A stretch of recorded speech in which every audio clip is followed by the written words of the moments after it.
system that'll fuck up your mind. Here's the truth about the system that'll fuck up your mind. Here's the truth about the system that'll fuck up your mind. Here's the truth about the system that'll fuck up your mind. Here's the truth about the system. Here's the truth about the system that the truth about the system that'll fuck up your mind. The truth about the mind that'll fuck up your mind. That'll fuck up your the truth about that'll fuck up your the truth about the system that'll fuck up your mind. Here's the truth about the system that'll fuck up your mind. Here's the truth about the system that'll fuck up your mind. Here's the truth about the system that'll fuck up your mind. Here's the truth about the system that'll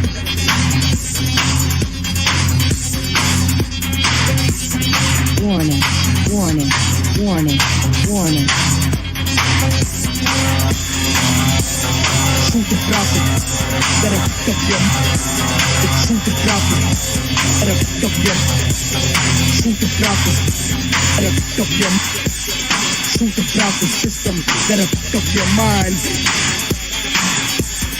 Warning, warning, warning, warning, warning, warning. Truth about the system that'll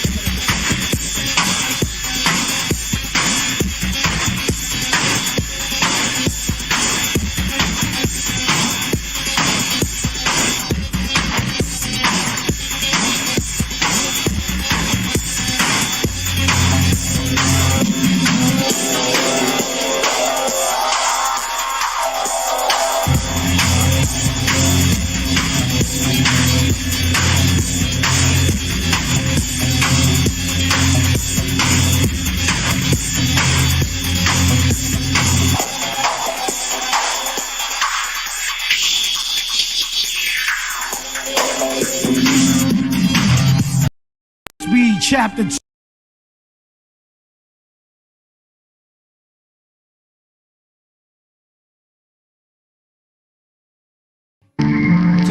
Test this ghost, the coming of doomsday. What we say, UK, something kind of tragic. Let him have it, let him have it. Yo, dragging dusty daggers across your chest, you mark for death. The machine of conquest, every tongue should confess. Divided with violent tendencies, the tortured author. Flying saucer transformer, bearer of disorder. In my paranormal form that day, I cracked your vertebrae. Careful with the words you say, the coming of doomsday. A passionate and poignant epic voyage, bombs deployed. The schizoid mind you avoid, now destroyed. A gambling man in a place once kept safe. The wailing woman awakes with a gun to embrace. Planes crashing, sword swinging, drunken assassin. Albatross in the tiger's heart's lock, still thrashing. Smack you whack rappers backwards, desperately depressing me. Flow so heavily, oh now, how you mention the cobra venom weapon therapy. Very enemy, bullets enter me, strike back out with no discrepancy. The purest energy, hologram was never there. Hidden prophecy soon revealed, stay trapped in my glare. No air in the underground lair where we slumber. Beware of nightmares that float by and drag you under. So bring all your wishes to me and I'll dismiss them one by one. Throw body bags off the cliff after I kiss them. Loud bumps, torn and twisted body lumps in solid mud. Squeezing rats in my apartments, I would settle love. Watching wolves pecking my flesh, the face of the amulet. Haunted woodland, disfigured just like the woodsman. Drag a pickaxe, skin sacks, bones collapse. Facts opposites attract. Bridge snap, whips crack. In the shadows we fade to black. Perpetrate, imitate, initiate, lock on, detonate, eliminate. Zombie pharaoh, tarot bathing in flaming arrows. On the brink of the everlasting, time is passing, pain it remains the same. Barely tamed the hand that came out the drain. For a friend I wouldn't warn you again. Sword on bend, the beast that came out my pen. Purple sunset doom like a blood red moon. Secret room, you will find me inside the tomb. Gas chamber maker, barren landscape, mind state navigator. Storm activator, I was spawned from a dark nature. Overrun with the thoughts of madmen. Who would have them? Past the priest I dragged them. You're abandoned, tongue kiss a loaded magnum. Seek and destroy, the target is never random. Close the fly trap perched on the point of a nice cap. Time lapse, bunker buster cluster. In the suitcase, body of a dead butler. Fed the duster, you've heard of the mad long ghost. Bracken dance, straight out the ground we rose. Tested stricken, art of the beast mimic. This the earth style, 4-pillar wood prison. It's doomsday. It's doomsday. It's doomsday.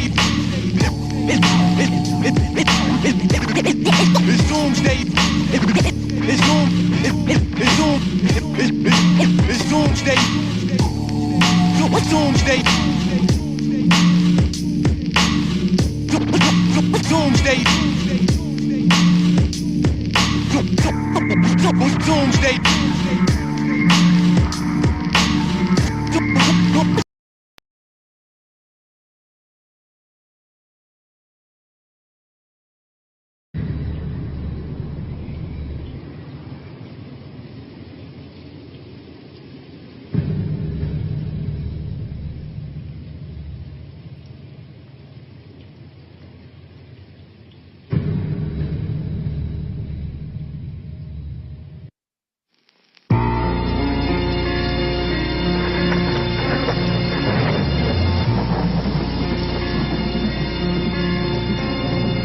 He's so sinister, he could run up on a minister. Sick, sinister, stricken, it was written.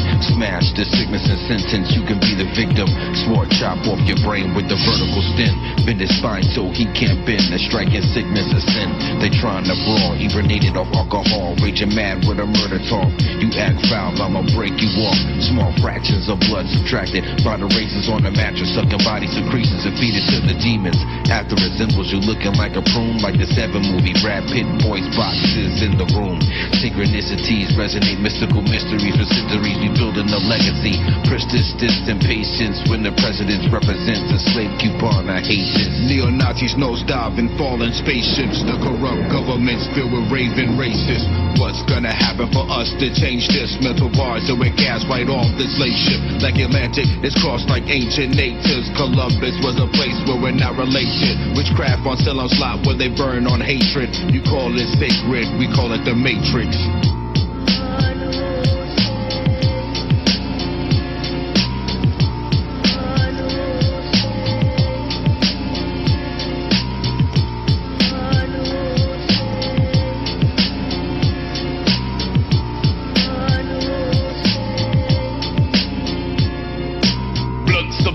Tongue left scars on my lungs, past littered with forbidden force and strangers left hung. Through the scientists precisely search, spirits are revoked. Troops deserted in the desert, now swing from the rope.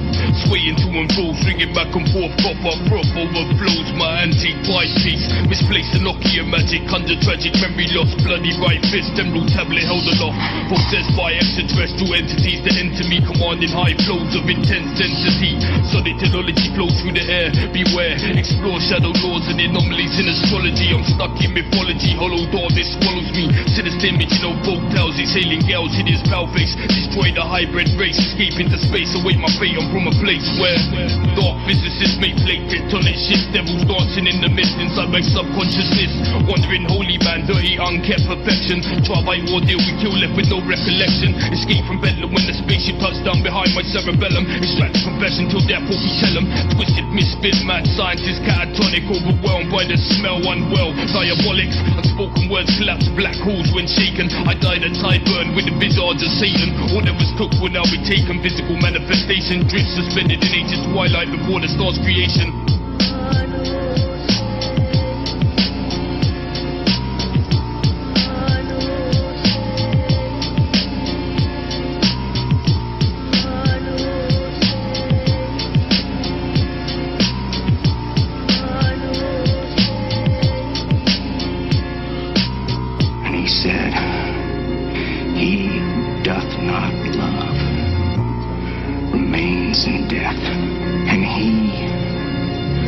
His brother is a murderer, and no murderer has eternal life.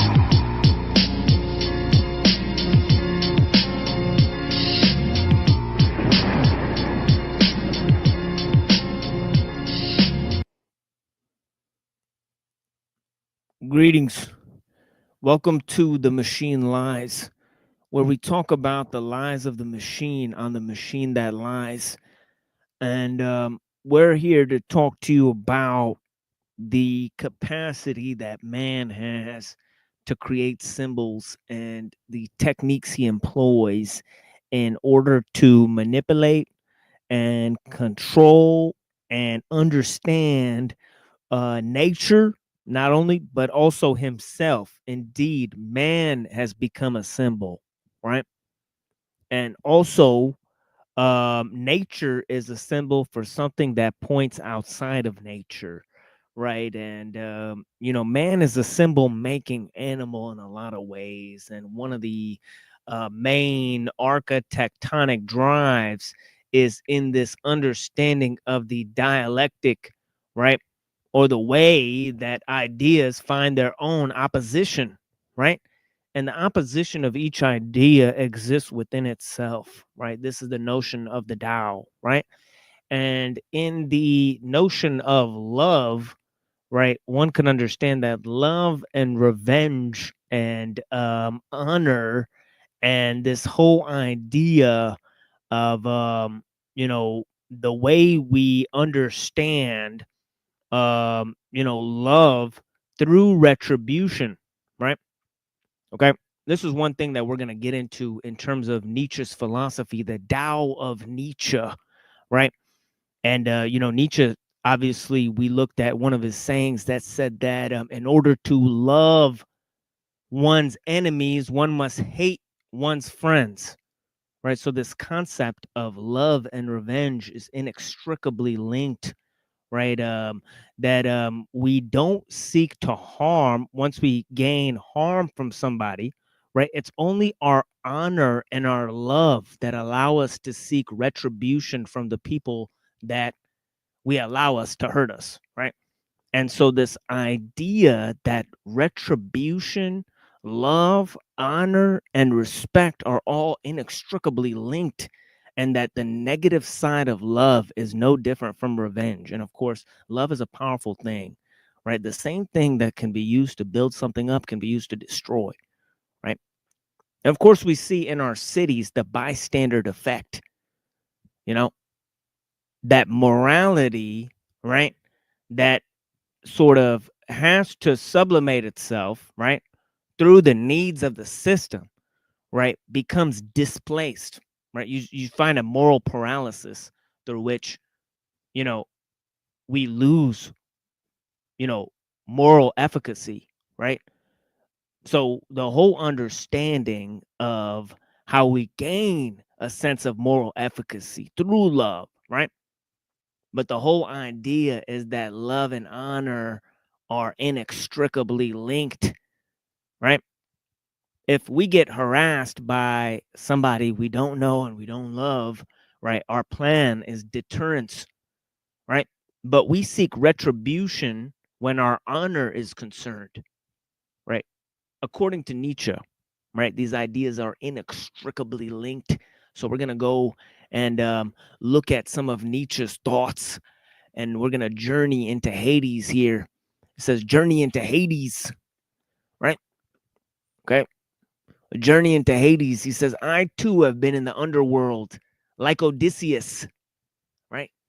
Odysseus, that idea of dark romanticism, right? That comes from Odysseus, that comes from Dante's Inferno, right?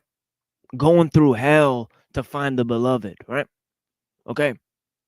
That whole concept that's represented in so many lost tales, right? Okay. And of course, one of the ones that the most beautiful stories we heard was of Shiva himself, right? Heartbroken, right? Okay, it says, I too have been in the underworld like Odysseus and shall be there often yet. And not only rams have I sacrificed to be able to speak with a few of the dead, but I have not spared my own blood. 4 pairs it was that did not deny themselves to my sacrifice. Epicurus and Montaigne, right? Epicurus, the great theorist of, okay, the idea that even atoms have free will, right? Paracelsus, right? Okay, that nothing obeys laws. There is no such thing as laws, right? This was the great idea of Epicurus. He went way beyond atoms in the void and convention arranging those atoms in the void, right?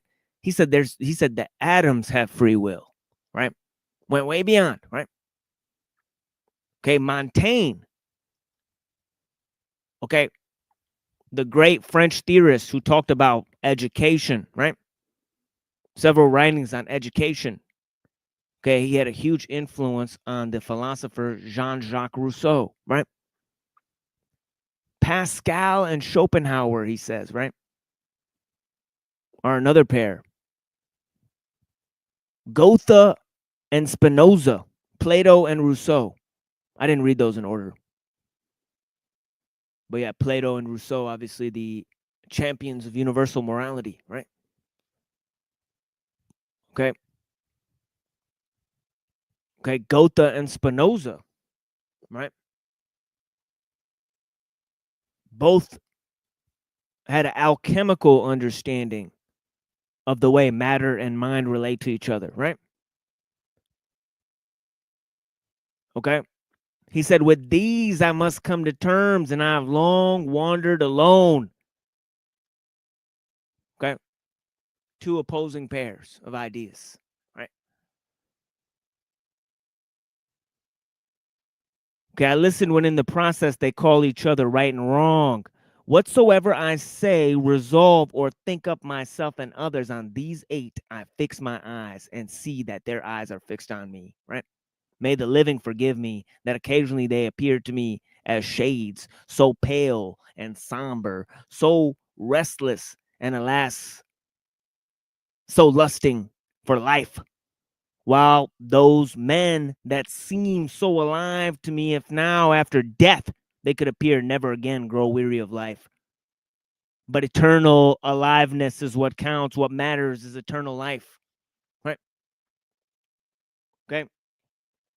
We eternally live in what we sacrifice ourselves for. Right? Let me go ahead and read a poem for you guys. Okay, one of my favorite poems. Okay, and then I'll start to read a section from Human All Too Human. Okay, that explains the concept of love and revenge and how they are linked according to Nietzsche's philosophy, right? Okay. And we'll also look at the dark side of love in terms of the criminal behavior, right? When revenge takes over, right?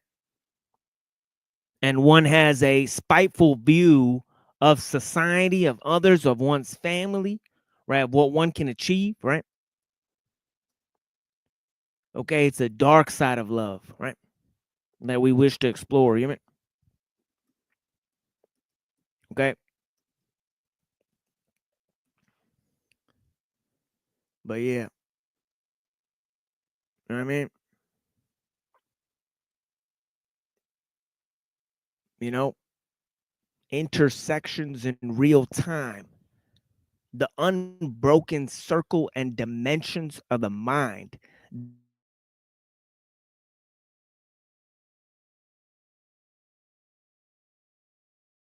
In due time will shine like the night sees under the moon, the haunted corners of familiar rooms. Yet I'm consumed. We're vanishing into thin air. The realization that this shit is my cross to bear. So where did I think I could run away to see the people that decided to leave without asking me? But we decide to wait for happier tomorrows and find someone so they can be distractions from our sorrow. But my distractions, the books of paper that I sprawl in. I'm eloquent as summer breeze and leaves that have just fallen. I've crawled in a corner hoping all of this will end with the knowledge that love is just another word for revenge. I who have nothing but the comfort of my sins. I who have nothing but the comfort of my friends.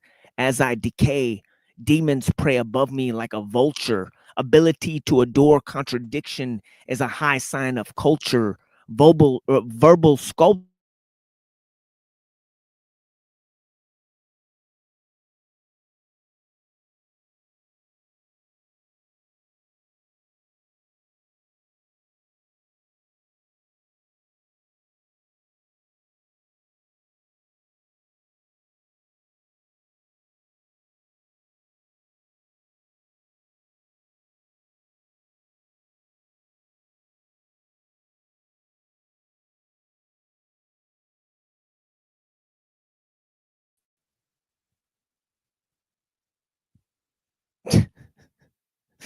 I don't know what that was. Sorry about that. All right. But yeah, I continue reading this. I've crawled in a corner hoping all of this will end with the knowledge that love is just another word for revenge. I who have nothing but the comfort of my sins. I who have nothing but the comfort of my friends. As I decay, demons prey above me like a vulture. Ability to endure contradiction is a high sign of culture. Verbal sculptures, self-defacing. Man, that's a tongue twister.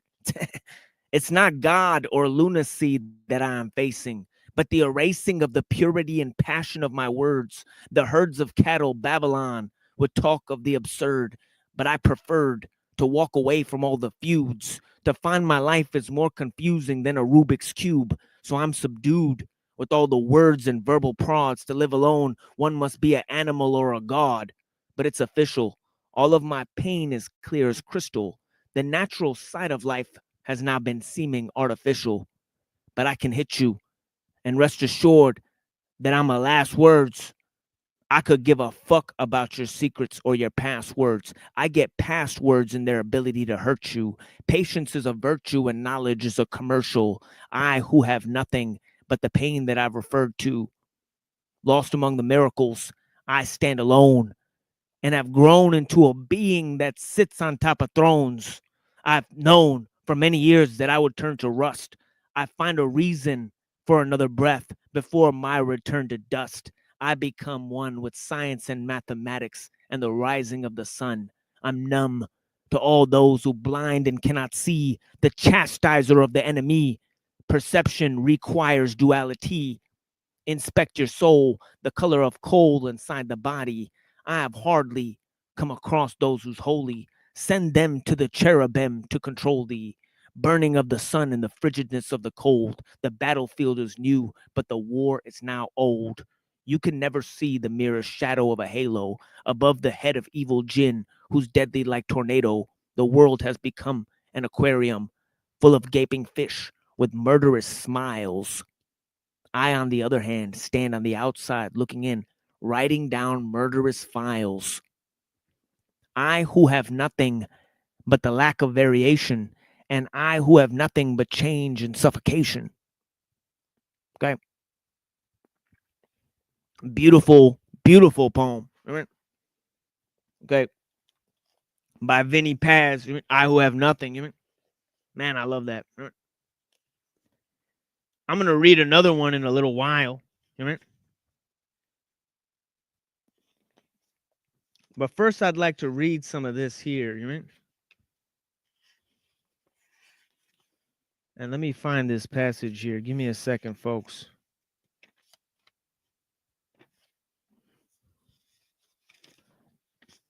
It says elements of revenge. All right. Elements of revenge. The word revenge is said so quickly. It almost seems as if it could not contain more than one root concept and feeling. And so people are still trying to find this root. Just as our economists still have not tired of smelling such a unity, right? Smelling such a unity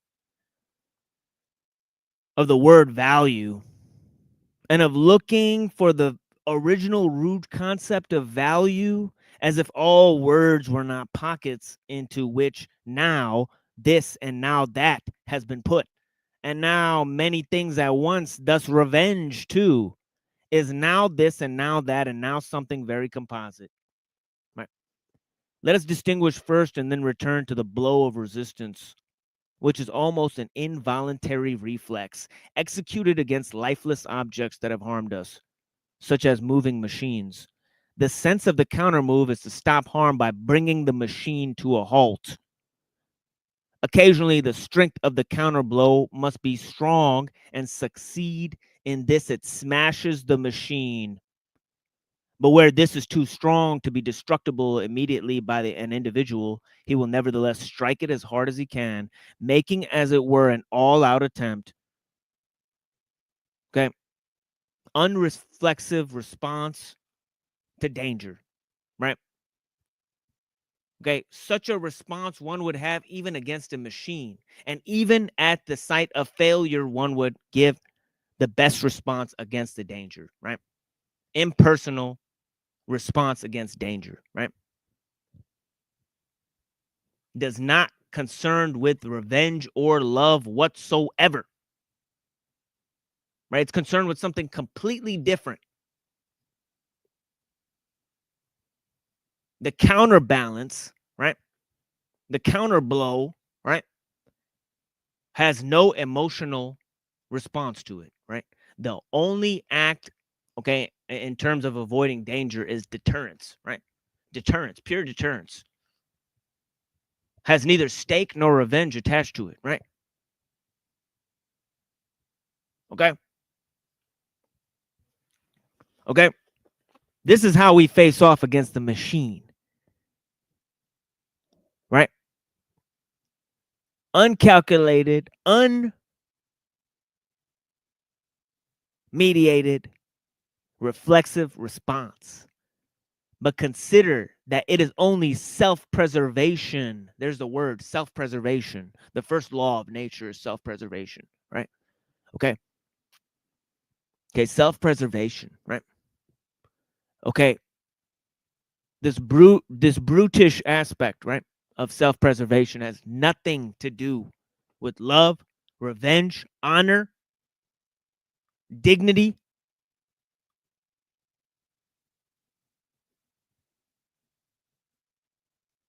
Right? This base idea has nothing to do with morality. Self-preservation, right, is pre-moral, right? All right. Maybe we can establish that, right? All right. Self-preservation that has been its rational machinery, that has put its rational machinery into motion, and that in the last analysis does not think at all of the harming person in such a case, but only of oneself. We act that way without any wish to do harm in return, merely in order to get away with life and limb. Right? All we want to do is get away, protect ourselves, selfish, right? Okay? Response, right? Time is needed, right? Time. Okay? Morality requires time, right?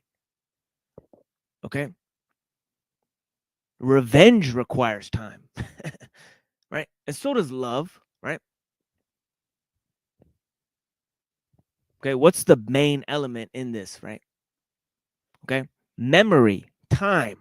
Time equals memory, right?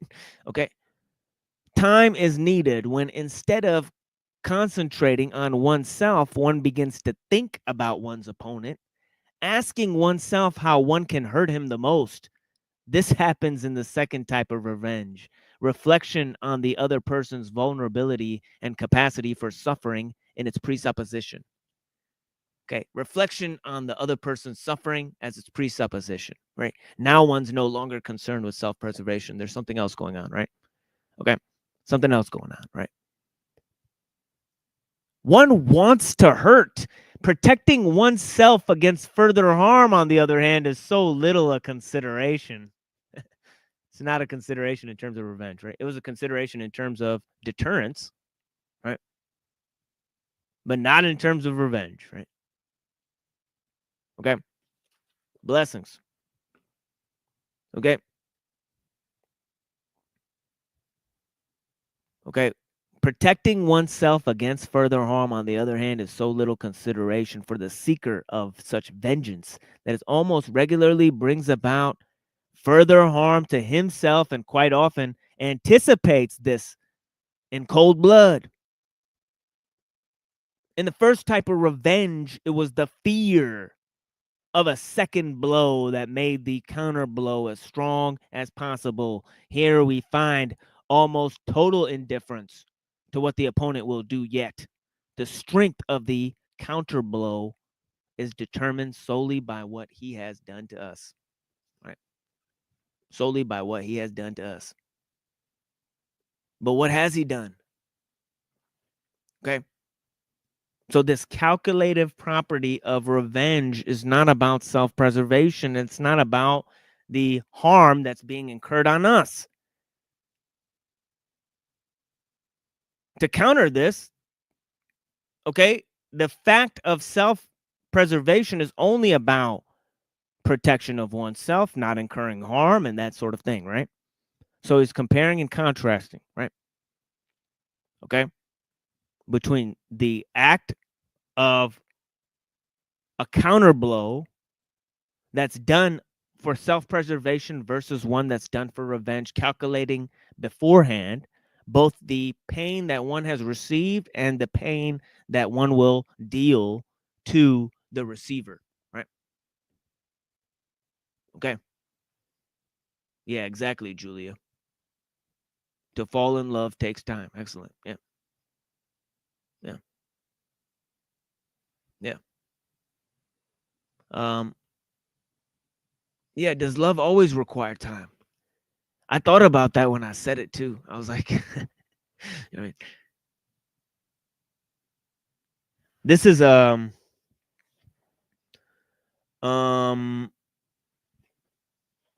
let me look. The Wanderer and Its Shadow, paragraph 33. For reference.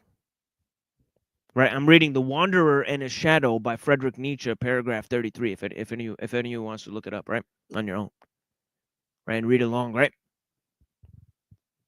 It's heavy shit that we're going through, right? It is what it is. Right? Love and revenge, folks, right? Right. The science of love and revenge, right? Okay. In the first type of revenge, it was fear of a second blow that had made the counter blow as strong as possible. Here we find almost total indifference to what the opponent will do yet. The strength of the counter blow is determined solely by what he has done to us, right? See, this reparation secondary to restraint, right? Right? Our first task in terms of self-preservation is pure restraint. Nothing beyond pure restraint, right? Reparation comes only out of revenge, right? These two ideas that John Locke uses to establish the law. Actually, three concepts that he's using, right? First,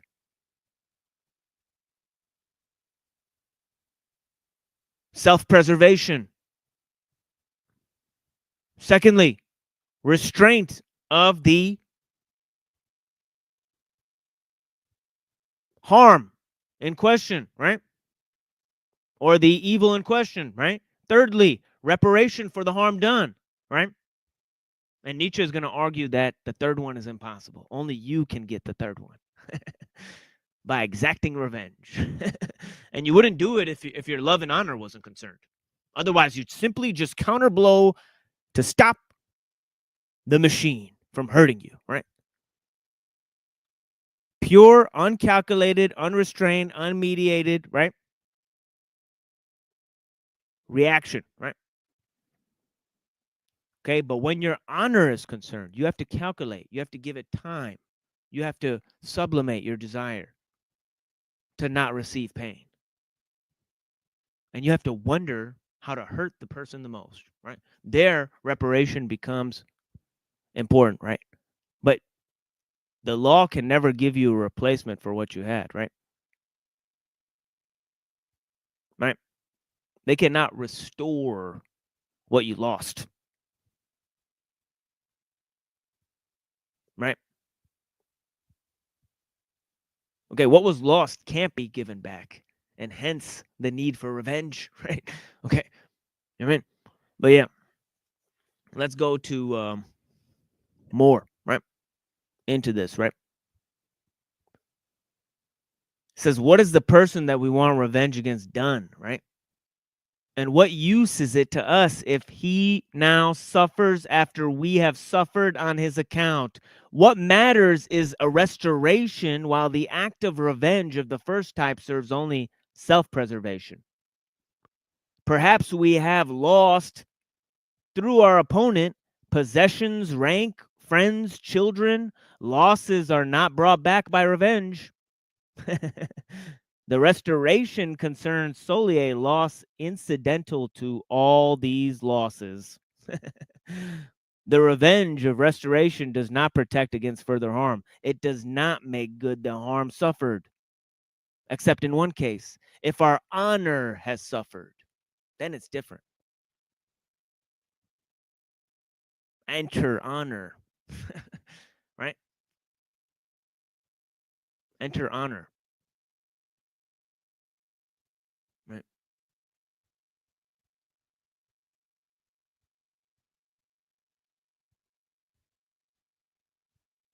Yeah. Yeah, beautiful, Julia. Yeah, thank you for sharing that. Yeah. Yeah, those are very important books. Right?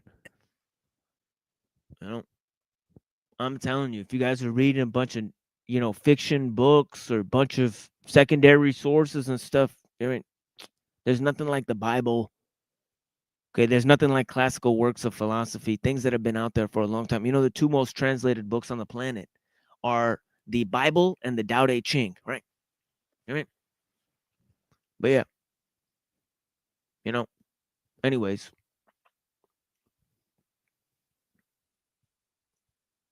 if our honor has suffered from our opponent, then revenge can restore it. But this has suffered damage in every instance in which suffering has been inflicted on us deliberately. For our opponent thus demonstrated that he did not fear us. Right? He did not fear us. By revenge, we demonstrate that we do not fear him either. This constitutes the equalization, the restoration. The intent of showing one's utter lack of fear goes so far in some persons that the danger their revenge involves for them, loss of health or life or other danger, is for them indispensable condition of all revenge. Therefore, they choose the means of a duel, although the courts offer them help in obtaining satisfaction for the insult. They do not accept an undangerous restoration of their honor. They want to demonstrate that they don't have fear, right? So we choose revenge through love and honor by abandoning fear. When we do act out of self-preservation, our only calculation is out of fear. Fear of harm is the primary concern, right?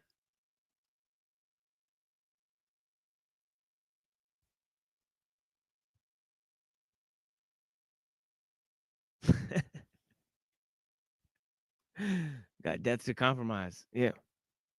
Blessings. Where the here, give me a second. I gotta open up this motherfucking tab here. Don't know what's going on here. Trying to pin this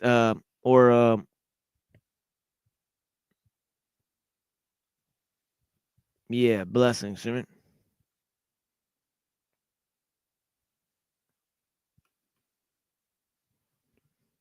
Yeah, thank you for being here, guys.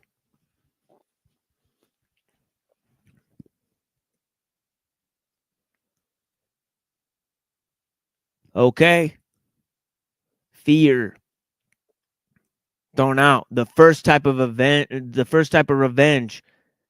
It is fear that strikes the counter blow. Here, on the other hand, it is the absence of fear that, as I have tried to show, wants to prove itself by means of counterblow, right? Okay. One wants to inflict shame to gain back honor by abandoning fear. Okay. Formula for revenge. Basic formula for revenge. Okay.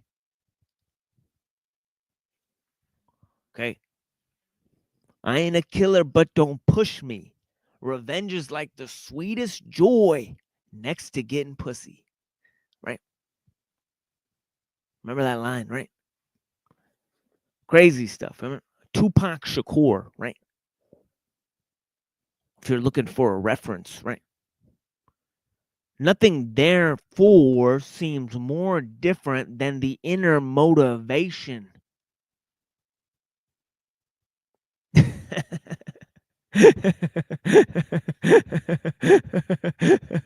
Oh man. Yeah, fear is not a factor.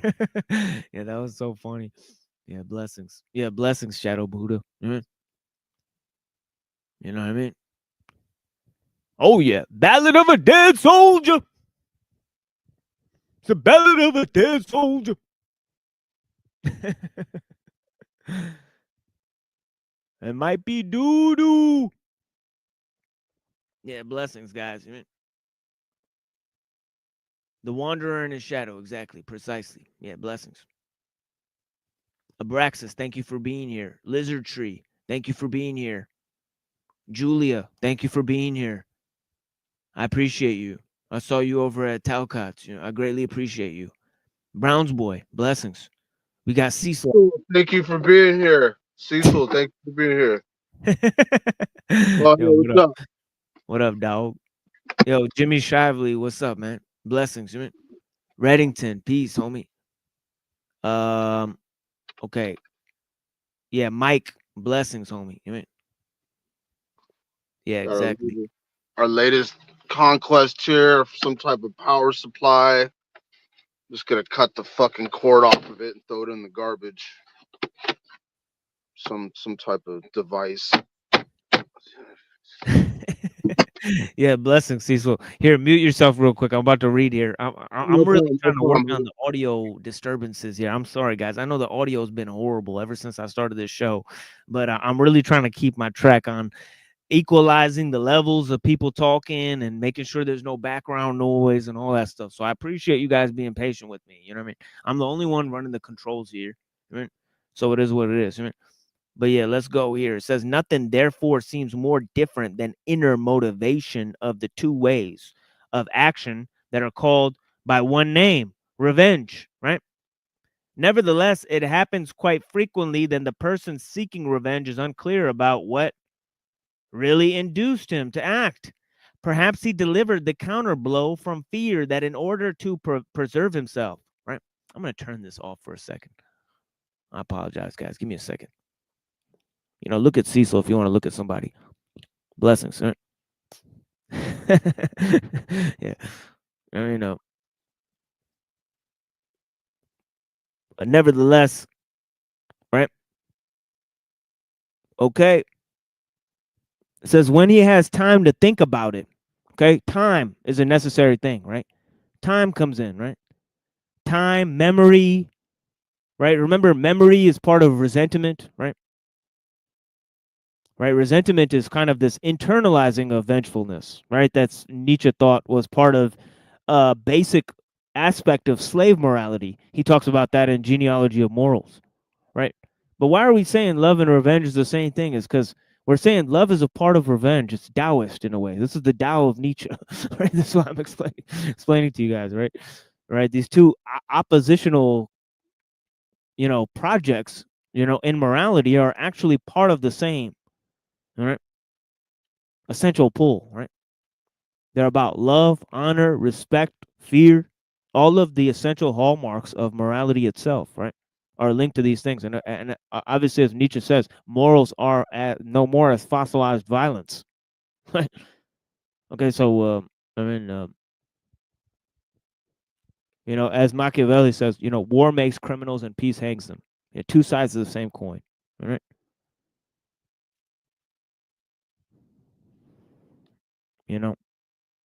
But yeah, welcome, Michael. Blessings.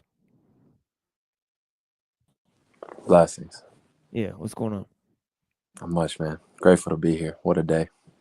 Yeah, I know it's a crazy day today. My God, dude, what the fuck kind of a day was this? I think, real talk, there was some alien dream time happening today, man. There was some weird shit going on. Honestly, everybody was in a weird mood today. Cecil, we can't hear you, Holmes. You're still muted.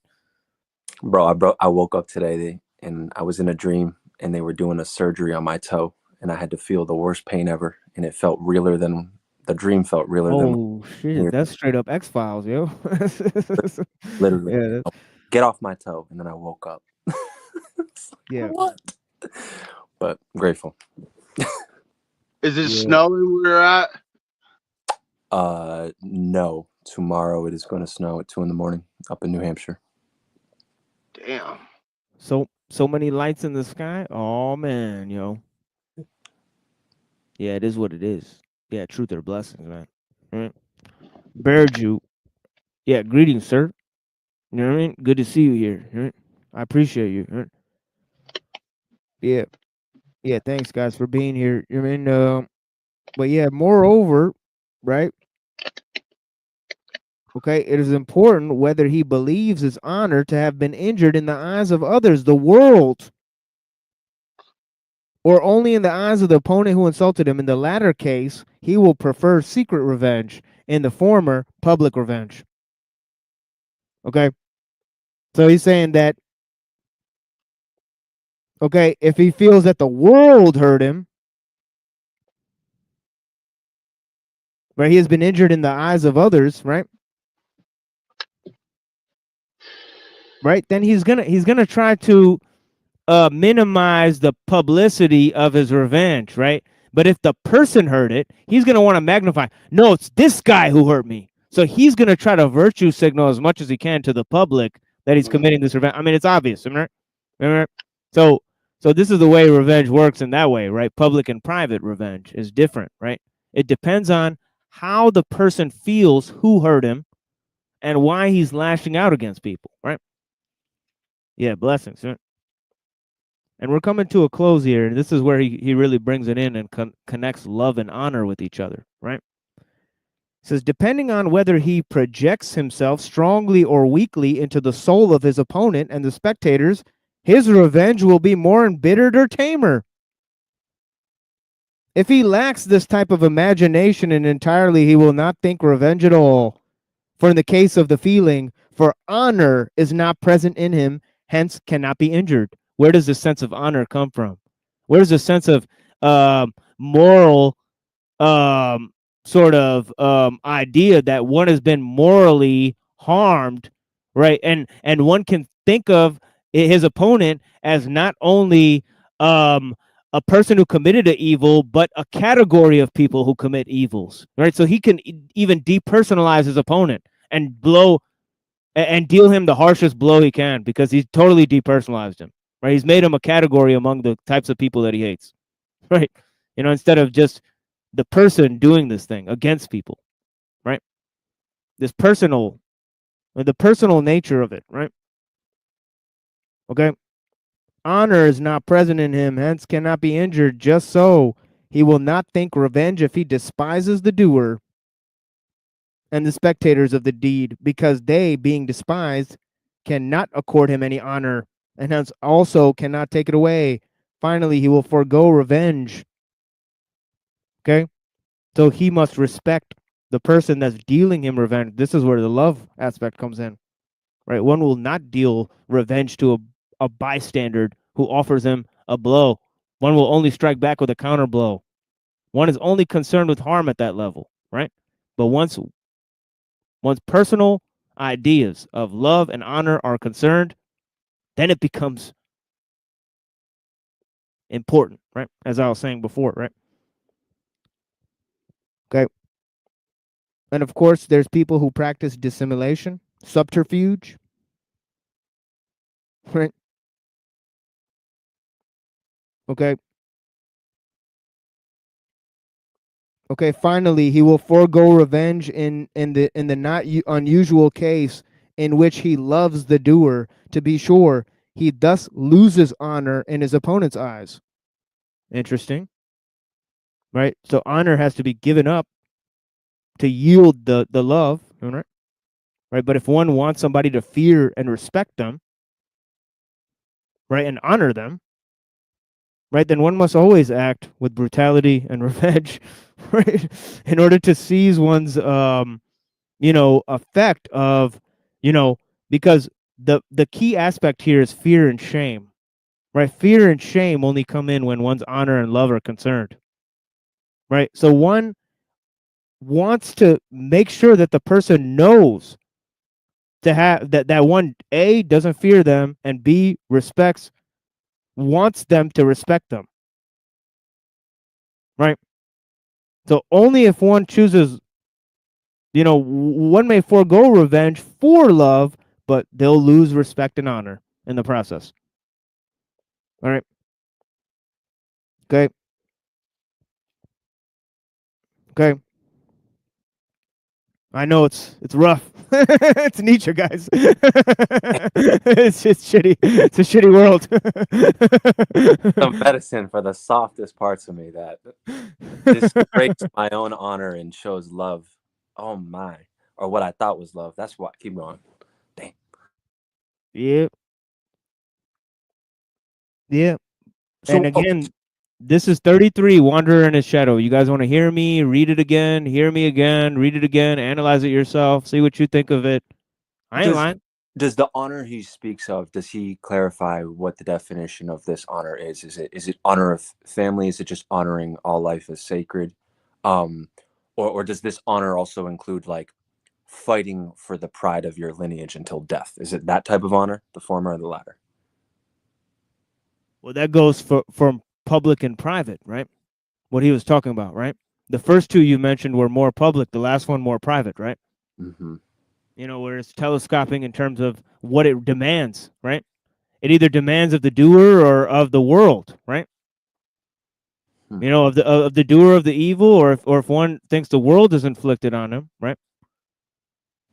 You know, because one can't go against the world, right? They'll just put their opponent in the category of the types of people, right? Mm. So they'll totally have to depersonalize their opponent, right?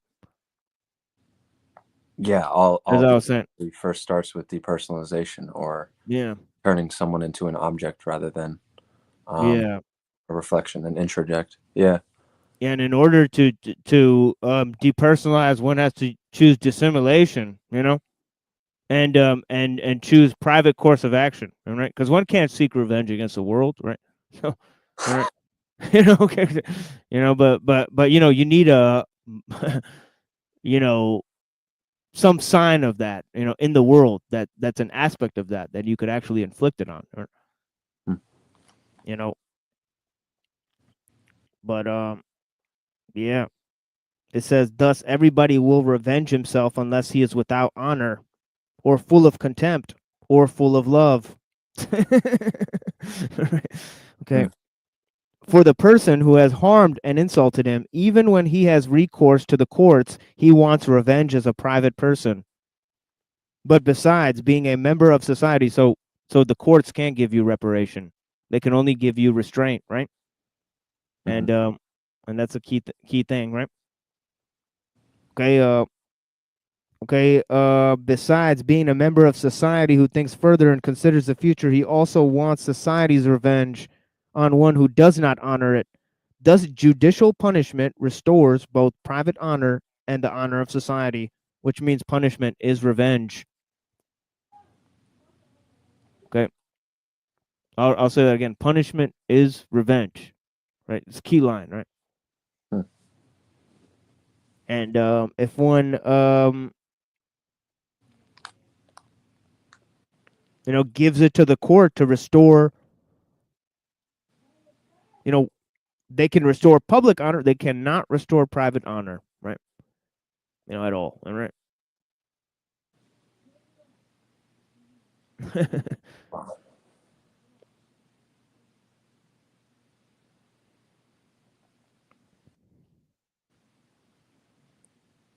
I mean, this is reminding me of The Godfather. I mean, this is like, oh yeah, yeah. Wait till we read the next one. The next one is literally the godfather of ancient Chinese philosophy, right? Robert Z, the god of prostitutes. You know? So yeah, he's definitely a criminal, robber baron, and he's not giving a fuck about what Confucius says about morality and all that, right? At all, all right? But yeah, all right. He you know, he doesn't care about what people think of him. He doesn't care about what society thinks. All right, and he thinks that one should, you know, if one has the power and intelligence to seize what one should do it without any restraint, right? And yeah, yeah. So yeah, I mean, as we're looking at this restoration, that's why I'm looking at this, is because it goes to this next part, right? But yeah, I'm excited to get into it. It says, indubitably, it also contains that other element of revenge, which we described first, insofar as society uses punishment for its self-preservation and deals a counterblow in self-defense. So society is not functioning with the revenge; it's only functioning in terms of self-preservation, right? punishment desires to prevent further damage. Okay. It desires to deter. Okay. And this is why the courts cannot restore private honor to a person, right? Because they're functioning on this, detached level, right, of simple self-preservation, as he described in the first example of the counterblow to the machine, right? Punishment desires to prevent further damage. It desires to deter. Thus, both of these so different elements of revenge are usually tied together in punishment. And perhaps this is the main support of what above mentioned conceptual confusion, by virtue of which the individual who revenges himself usually does not know what he really wants. Yeah. So yeah, there we go. All right. It's dark, but yeah. There it is, folks. All right. We're gonna look at the criminal aspects of vengeance, love, right? The darker sides of this, right? And holy shit, where the fuck did I put my glasses? It's very interesting because I have some blind spots around revenge. It's like I have some false ideas of myself, thinking that revenge isn't a part of my own psyche, my shadow, so to speak. But yet, it's very clear that someone is going to either reflect or show me revenge in a way that could be brutal at times, but I could just represent a figure of what they needed revenge on. For instance, being the white man around a lot of Black and Hispanic men. I have noticed that. Or people that, they have some difficulty maybe with their mother. I love my mother. I talk about her openly. Love my grandmother. And I think I've noticed that, like, as much as maybe people seek revenge and they can be cruel, I can't say that at the same time I don't have revenge, and I think it's the silent revenge. So I don't know what that says, but I'm definitely open to any feedback about what that's about me. I guess some areas I'm lying to myself or not being forthright with honesty.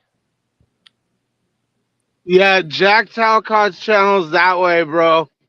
Go talk about your feels over there, or psychology, or your mom, or whatever the fuck, dude. I don't give a fuck.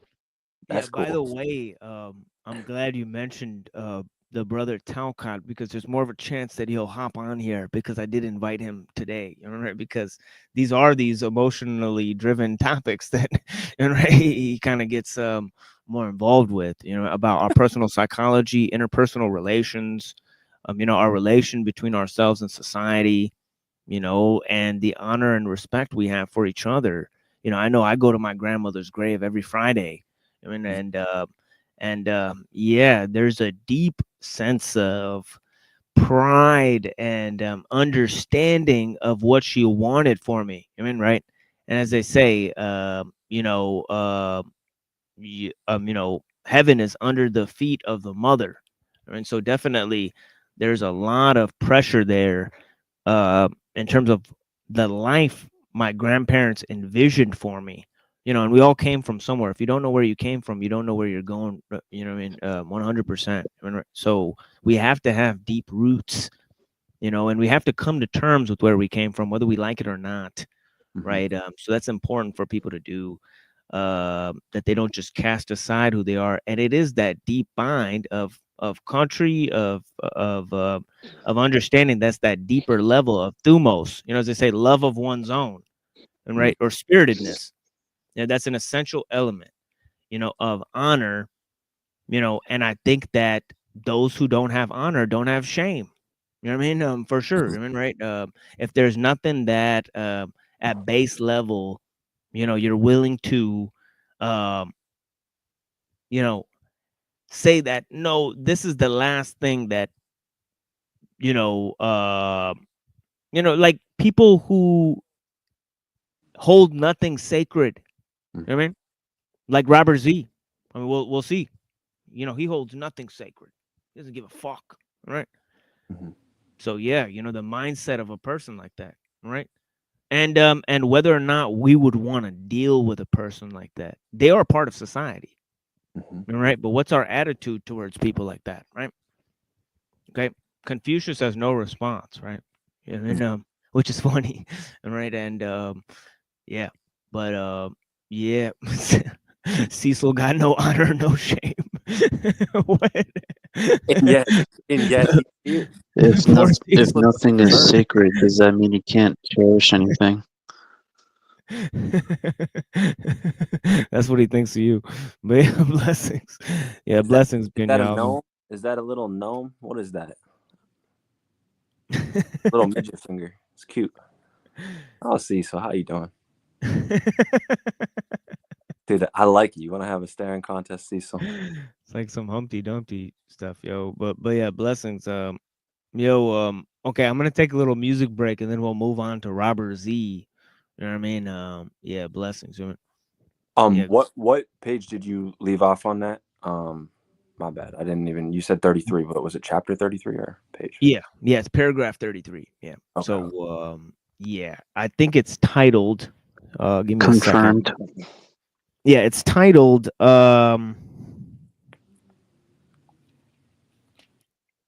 Elements of Revenge. So yeah, Elements of Revenge. I mean, and we got Mike here. Before we take a break, we'll entertain Mike here. Blessings. How you doing, Mike? I'm doing good. How are you doing, the Machine Lies? I'm doing great, friend. Right. Very interesting CIA? discussion. Yeah. Reddington Lone Wolf, you're not from Reddington Beach, Florida, are you? No. Okay, I didn't think so. Hey, Mike. I just wanted to make a quick comment on the. Well, first, I wanted to say hello. I appreciate the Machine Lies. He seems to be a very tolerant Muslim who is willing to engage in divergent thought and dissent. Thank you, sir. Yeah, thank you, sir. I appreciate that commentary. Yeah. And no ID, Michael. Nice to see you. But yeah, nice to see you, man. You talked about shame and honor, right? And I can see how they're intertwined to some degree. But I think you can have honor without being shamed, right? Like, now I forgot what I was going to say. Sorry, I've been drinking a lot tonight, so I'm already drunk. Could be like some kind of stoic virtue or something. Well, just like you can have, you said nothing is sacred. That's what it was. If you hold nothing sacred, you have no shame or you have no honor. But I think you can have honor within yourself while not holding esoteric things sacred. And you can have shame in your own behavior without having shame against, religiosity stuff. Yes. Does that make sense? Yes. But I think such a person is almost and I don't want to say this too heavily because you're absolutely correct, Michael. You don't need the esoteric in order to accomplish this whatsoever. And I think we proved that with just Confucianism and the social techniques alone. And this could be done in a totally secular fashion, right? But the fact is that such a person is holding, and I've seen this with a lot of the secular humanists, right? They will come to terms with the fact that, humanity is sacred. They'll say, well, humanity is sacred. The self is sacred. And they may even express those words.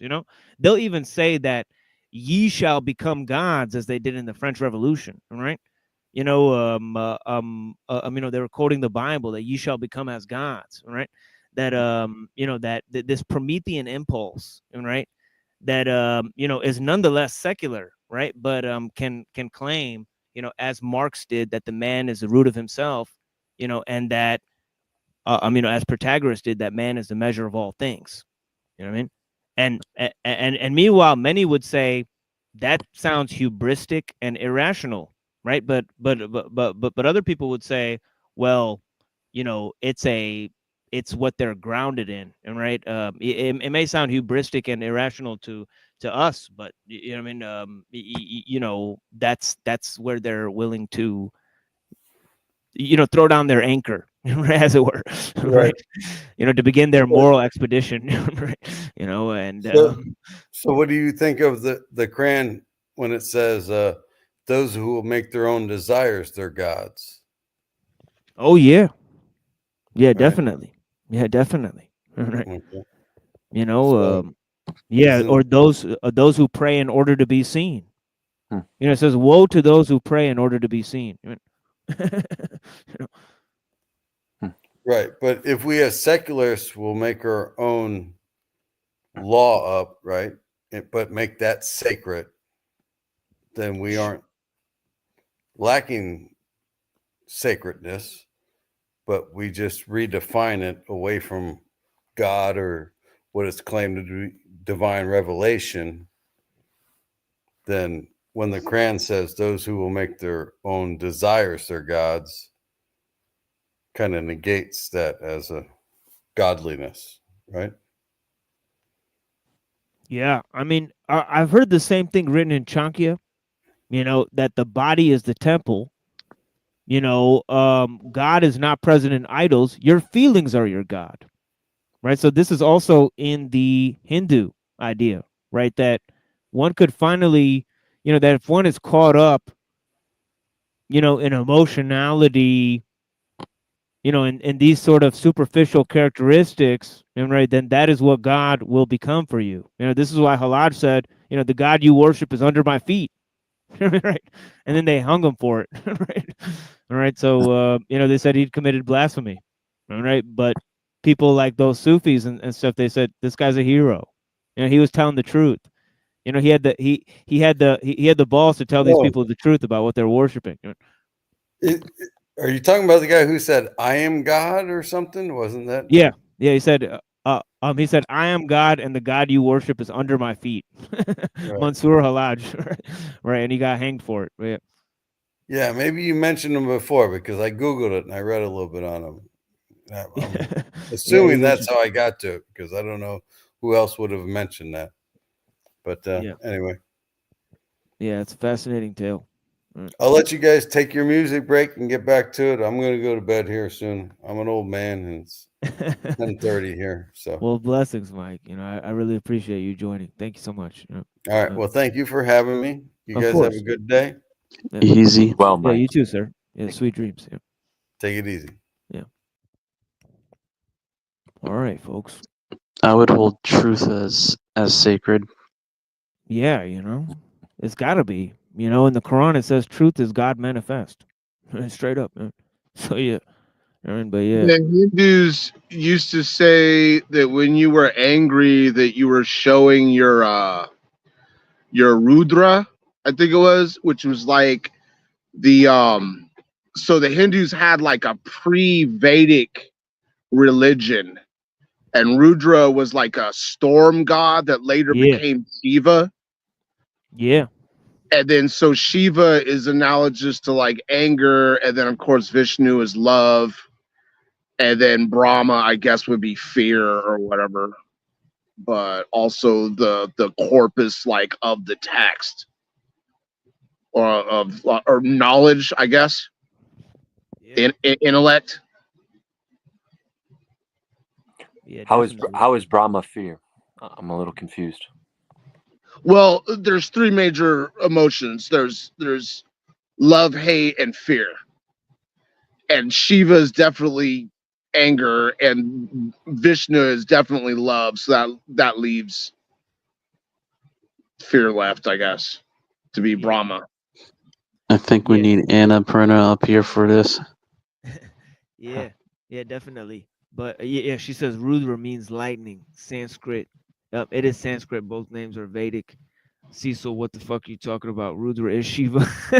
So yeah, there you go. I mean, yeah, but blessings, Annapurna. But yeah, the thing is that you know, I want to read this other poem to you guys. You know what I mean? In terms of you know, love and revenge, in terms of envy, you know, of something's freedom and how we can destroy that which we love because we envy it and try to you know, we envy its freedom.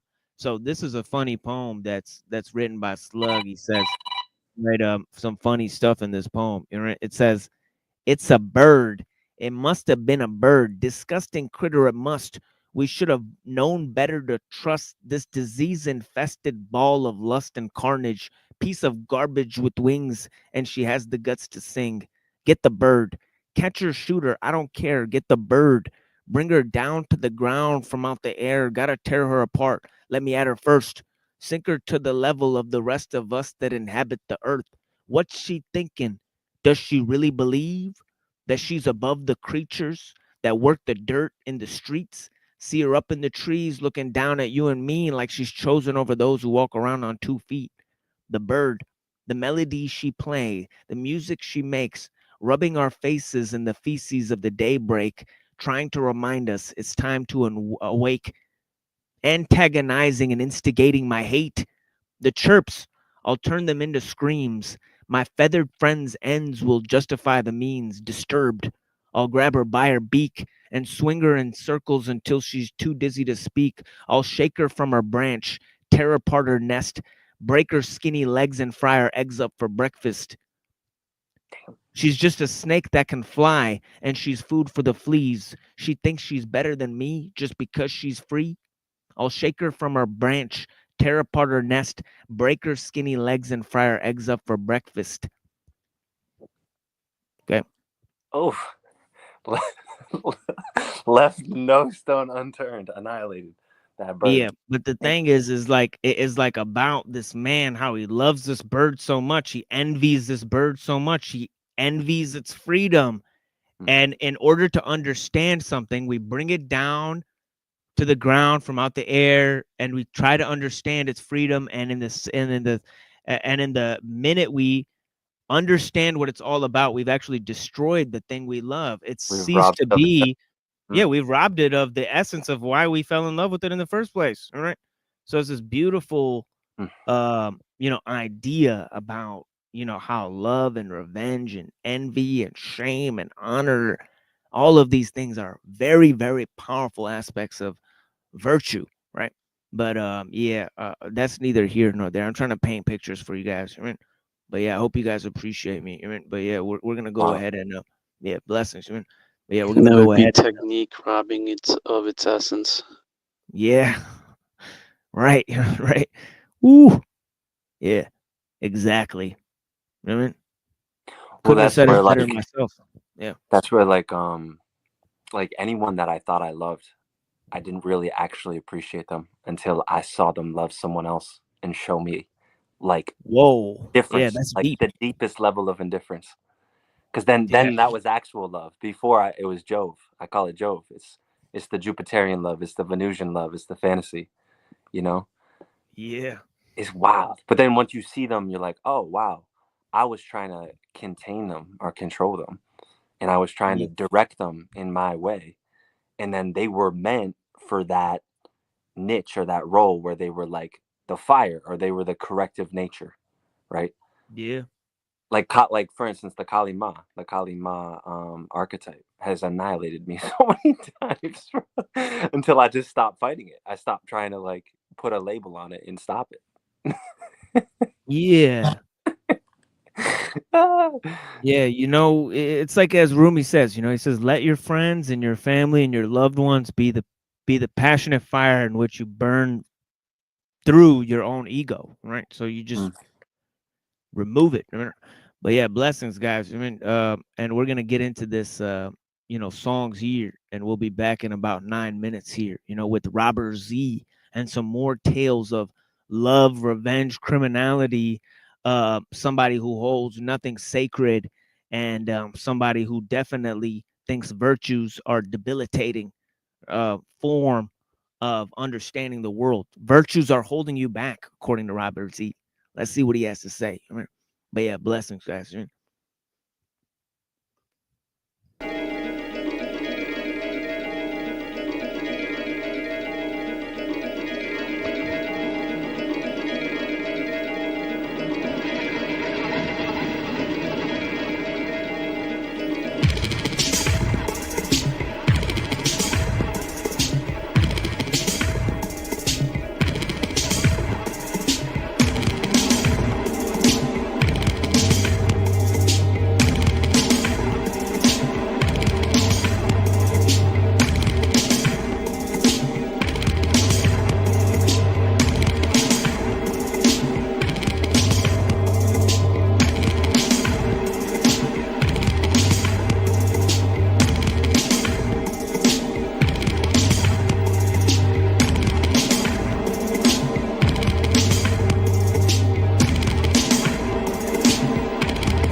relieve culture fatigue.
Get in my belly.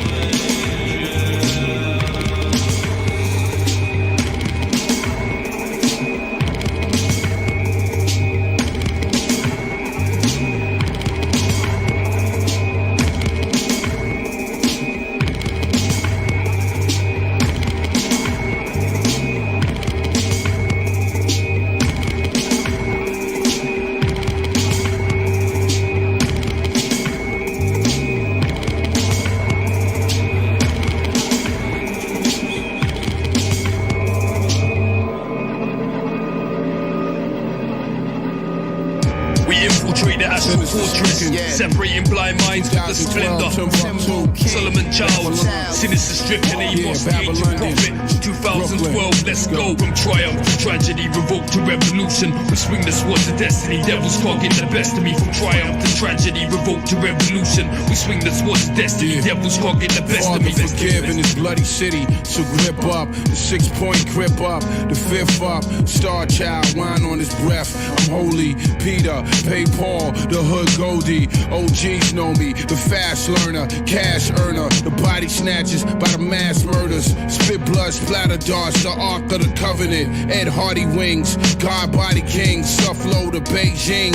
I'm amazing, shine bright. You want the limelight, but don't rhyme right. Beast New York, I rep the Beast Coast. Travel man with the lion in the battle land. I'm tatted up, Indian ink, black sphinx, widow's son. Big dudes hit with little ones. From BK to London, sinister strict gun. Bo King Maccabee riding for life. Abyss, I drift in a state of nothingness. Graveyards of Atlantis, you heard the serpent hiss. Extrasensory perception, stepping through dimensions. My ascension through the heavens, gone beyond comprehension. Slipping deep into depression, use my scepter as a weapon. And summer higher forces arrive on horses. What you reckon? Wait a second. Burning light show place to face the demons. We arrive from the out region, still breathing without reason. Opposites attracting black collapse, causing tragedies. I travel through the galaxies, holding mics and stabbing seas. Abduction of my mind, shattered dark matter structure. Punch a lung squad, swung head hung, much unsung. We connect with hermetic text, wise minds stay focused. Moving numbers separating particles by the hundreds. My big roads under fortress that's under siege. I told the temptress to step and greet the thieves. Depict prophecies fulfilled written in pictures. Ancient manuscripts, secret doctrines and hidden scriptures. Esoteric teachings, far reaches to the west.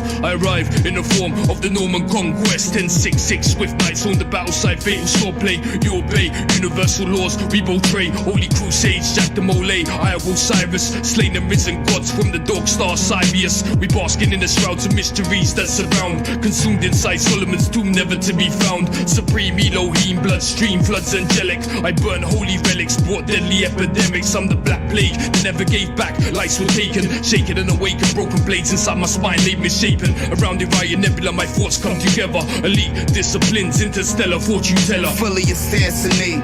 as much as we did for this game. Niggas is ingrates, young Wu-Tang, 26s on that red thing. These niggas front getting chased around in the mountains, big for nothing. I get you murdered for nothing. Take my name, I ain't asking for nothing. I run with Bogart Penny, and to shoot you out your shoes for my pennies. I spit that ugly like the first shot to Henny. I want this King of New York thing, mama, and standing in my way, I don't see that many. That's why I come out on any beat and put the chief in the hot seat. These blocks belong to my ancestors, so I'm the only one that's gonna eat. Bring the heat to the church.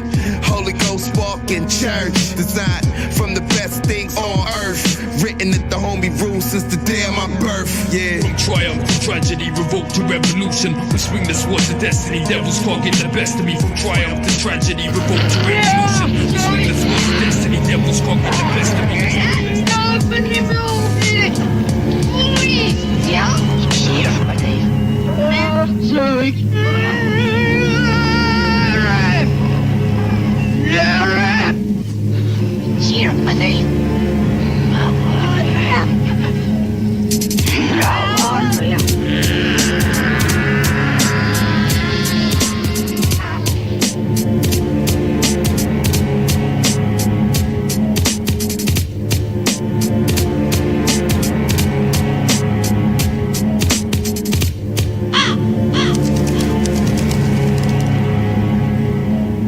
I smoke a chickaroo and talk at you.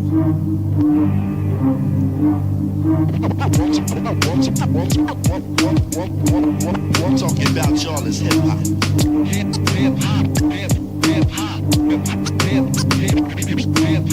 Ça vous ennuie pas que je vous donne un conseil. Si vous ne pouvez gagner une bataille, évitez-la. Warlords of the information age, in the land that caused 7 plagues, hound the truth written down, live beyond the decades. Inside the cave I throw a hooded torch. Your brain could distort 8,000 men inside a wooden horse. You died from spiderwebs, the rose garden mystery. I'm full of mountains, down when under a rock, a centipede. Alone Al Capone built a city under Chicago. It's Robotech and its model. The snowman, he lurks abominable. This year, America's overspent $1 billion in taxes. You better practice Death Valley type of cactus. Find I got a monstrous rhyme. It's on the hillside like the last rickety rackety battle of Megatron and Optimus Prime. It is apocalypse time. I recite documents blind. A samurai was the last sign. You watch the hostages die. It comes tumbling down like the walls. Startles horses in stalls. My hits will unfortunately fall upon y'all. I bomb shit like Robert F. Kennedy. Vietnam flick. Should behold a pale horse. A knight fell with bloody gauntlet. Yo, like an owl in a tree. I'm never scared. Instead of a werewolf, I turn into a werebear. I've been doing this shit all day. I've been doing this shit all day. And muscular red dragon trot through the hallway. That's the next line in the song. But yeah. Anyways. Let's go to the Robert Z. Scathing words from Robert Z. Okay, that left a scar on Confucius memory. You know what I mean? So let's begin with it. You know what I mean? Okay. And obviously, you know, to quote one man, to live outside the law, one must be honest, right? Okay. And this whole thing comes down to Robert Z. Okay, god of prostitutes. Let me read a little bit about Robert Z, right? Bai Men Shen, okay, is Chinese for god of prostitution and brothels. Okay, on her first assignment with a client, a prostitute was supposed to make a sacrifice to him. According to later tradition, the client was expected to do the same when he visited a brothel. Bai Men Shen has many resemblances with Gian Yu, the god of war. Okay, except for his white eyebrows and red eyes, he is mounted on a horse and carries a sword. Bai Men Shen is often identified with Dao Zi or Robber Zi, a slave rebel leader of the spring and autumn period. He had 9,000 followers who marched at their will through the kingdom, assailing and oppressing the different princes. They dug through walls and broke into houses. They drove away people's cattle and horses. They carried off people's wives and daughters. Okay. So this is who we're talking about. Robert Z gave no fucks about any moral code, right? Okay, he plundered the land. He had 9,000 followers, right? And he was known as the god of brothels, right? Kong Z was friends with Luxia, whose younger brother was known as Robert Z. Robert Z and his 9,000 henchmen crisscrossed the world, terrorizing the feudal lords. He tunneled under walls and unhinged doors, rustled people's cattle and horses, and made off with their wives and daughters. He was so greedy for gain, he forgot his own relatives, ignoring his parents and siblings, neglecting his ancestors. Okay, all great crimes within the Confucian ethic. Remember? Right? When he came around, great states manned the barricades and small ones retreated to their strongholds. Kong Zi said to Luxia, a father must be able to rule his son, and an older brother instructs a younger, or else there is no point in having those relationships. Right? You'll remember this, right? Now, you are one of the ablest men of your generation, but your brother is Robert Z, a menace to the whole world. You can't set him right. Excuse me for saying I'm ashamed of you. May I go talk to him? All right, so Confucius wants to go talk to him himself, right? All right. He said, this is fucked, right? By the way, Dao Zi's legends or Robert Z's legends are mentioned in the Zhang Zi, in the works of Mencius, okay, and in the works of Sun Tzu. Okay, three very notable thinkers. Mencius was a student of Confucius. Sun Tzu is one of the legalist scholars, right, of the Chinese school of legalism, right? Okay. And Zhang Zi, obviously he's a student of Lao Tzu, right? And we're going to be reading some of their works, right? But this critique of Confucianism that's made by a criminal, okay, made outside of the understanding of laws and virtues, right, is not dissimilar to the one made by Lao Tzu himself, right? Which is very interesting, right? Okay. But yeah, Luxia said, you say a father must be able to rule his son and an older brother instruct a younger. But if he already won't follow his father's rules or listen to his brother's instructions, what good will it do for you to debate with him? His mind rushes like a river and his thoughts roar like the wind. He is strong enough to resist any enemy and clever enough to glorify any wrong. If you go with him, he is happy. If you resist, he gets angry and verbally abusive. You mustn't go. But Kong Zi wouldn't listen. So with Yan Hui, right? Yan Hui, right? Hui, right? Remember, that's one of his students. It's one of Confucius' main students, right?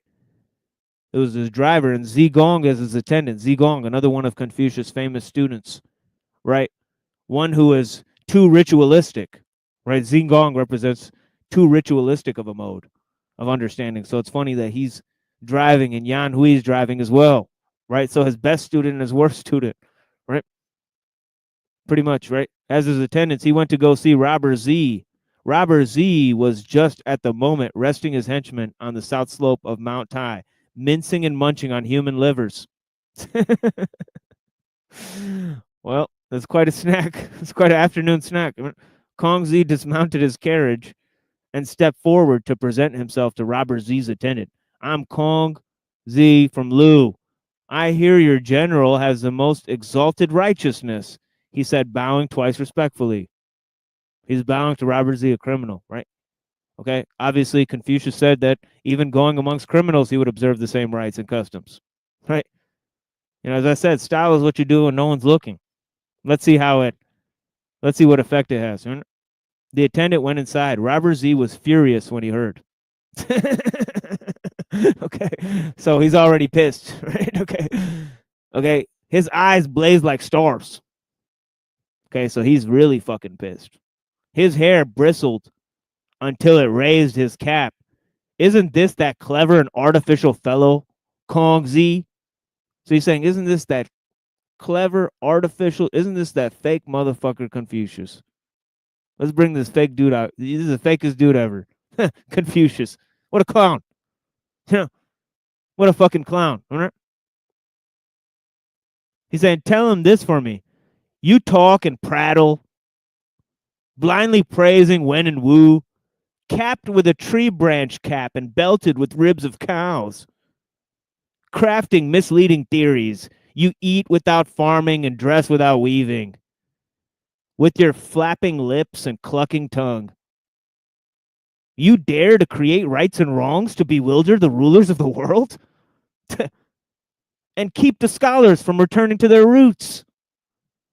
You blindly fabricate filial piety and brotherly love in an effort to insinuate yourself and the wealthy and property. Okay. He's saying, dude, you just made up a bunch of rights and customs just to impress a bunch of rich people. You're a fucking clown. You're fake. Who needs somebody like you? Right? And he said, you don't do anything for yourself anyways. You don't weave your own clothes. You don't do shit for yourself. And you advocate that other people shouldn't do the same either. You know? What's your problem, dude? Right? So how dare you come and speak to me? He said, you're an embarrassing type of person. He said, the weight of your crimes is enormous. He's munching on human livers. And he's saying, dude, the weight of your crimes is enormous. He says, hurry home. Otherwise, I'll add your liver to my afternoon snack, he says. All right. Kong Z again sent word. I have the good fortune to know your brother and want only to pay my respects. The attendant relayed the message, and Robert Z said, bring him in. Kong Z shuffled forward, politely declining the offered mat. He retreated a few steps and bowed twice to Robert Z. Robert Z was furious. Okay, he didn't like the fact that he was bowing to him. Right? Robert Z was furious. He leaned on his sword with both legs sprawled, glaring, and growled like a nursing tigress. Kong Z, come forward. If what you say pleases me, you live. Otherwise, you die. I have heard that there's three virtues in the world, Kong Z said. To grow big and tall with matchless good looks, so that young and old, rich and poor alike adore you. This is the highest virtue. To have knowledge that encompasses heaven and earth, the ability to argue anything. This is intermediate virtue. To be brave and determined and to gather a band of followers, this is the lowest virtue. Oops. Maybe you shouldn't have said that one. Right? Someone with even one of these virtues is worthy to face south and call himself king, and you, general, combine all three. Oh my God. Right, so Kong Z's having his little thing, right? He's being ingratiating, he's being respectful, he's practicing the rights and principles, he's submitting to the authority of the land, right? All things that are worthy, but things that, you know, are not really going to impress Robert Z at all, right? Okay, right. Okay, right. You are 6'4" with glowing face, eyes, and lips like Cinnabar. He's being very, very nice to him. Teeth like a row of seashells, voice like a bell. Yet you are known as Robert Z. He's like, dude, you have a bad reputation, dude. Right? That's all I'm trying to say. Right? Like, you're sitting here munching on human livers. Right? He said, excuse me for saying so, General, but I'm ashamed for you on this account. If you would be willing to listen to me, General, I would ask to travel as your envoy to Wu and you, north to Qi and Lu, east to Song and Wei. He said, dude, I'll be your minister. He said, somebody like you You know, with your courage and ferocity and with my moral teaching, you know, imagine if we combine forces. You know, it'd be an unstoppable force, right, is what he's saying, right? All right. He said, they will honor you, General.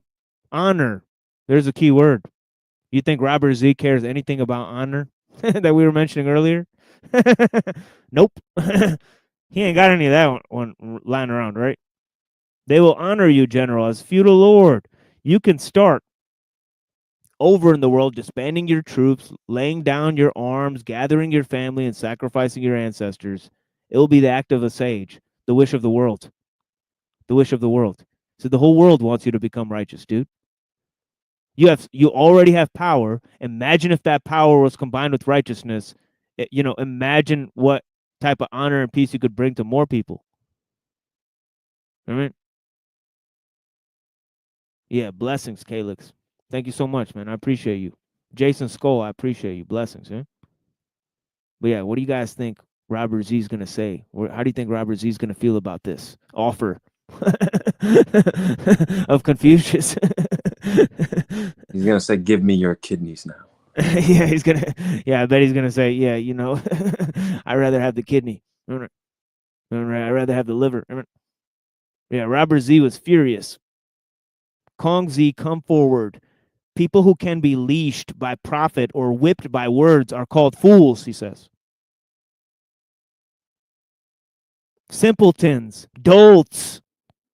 That I am so tall and handsome that people like me is a gift I owe to my parents. He said, that's random luck, dude. What the fuck are you talking about? That's a virtue. He said, that's random fucking luck. Don't you think I'd know it without all your flatteries? He said, I already know that about myself, by the way. So I don't need you to tell me how smart and pretty I am. And I've heard that those who flatter people to their face slander them behind their backs. All your talk of a walled state and multitude of people is meant to leash me with profit and distract me like a dolt. Like a dolt. Even if I had such a state, how could I hold on to it? There's no walled state bigger than the world. He says, why the fuck would I want a state? He said, after I conquer one state, I want a bigger state. Everybody's like that, dude. He said, I want the world, dude. Like, what are you talking about? A state? Yeah, I'm going to manage a state. For what, dude? A walled state is a fucking limitation. I don't believe in limitations. I don't believe in laws. I don't believe in establishing laws. Fuck that. I want more power. Walled state. I demand the world, he says. He says, fuck that. There's no walled state bigger than the world, he says. Such a beautiful line. Yao and Shun held the world, but their heirs lacked the territory to stick an awl into. Tang and Wu stood as emperors, but their offspring were exterminated. Isn't that the result of their great prophet? He said, by the way, all those traditions you mentioned, the people who followed them, they're gone now. Right? What are you following them for? Right? The people who established those traditions failed. You know, you trying to establish them all over again is proof enough.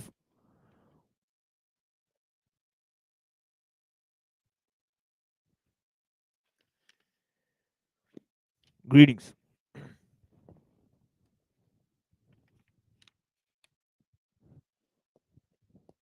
Then he says, I've heard that in olden times, there were so many beasts and so few people that they lived in nets for safety.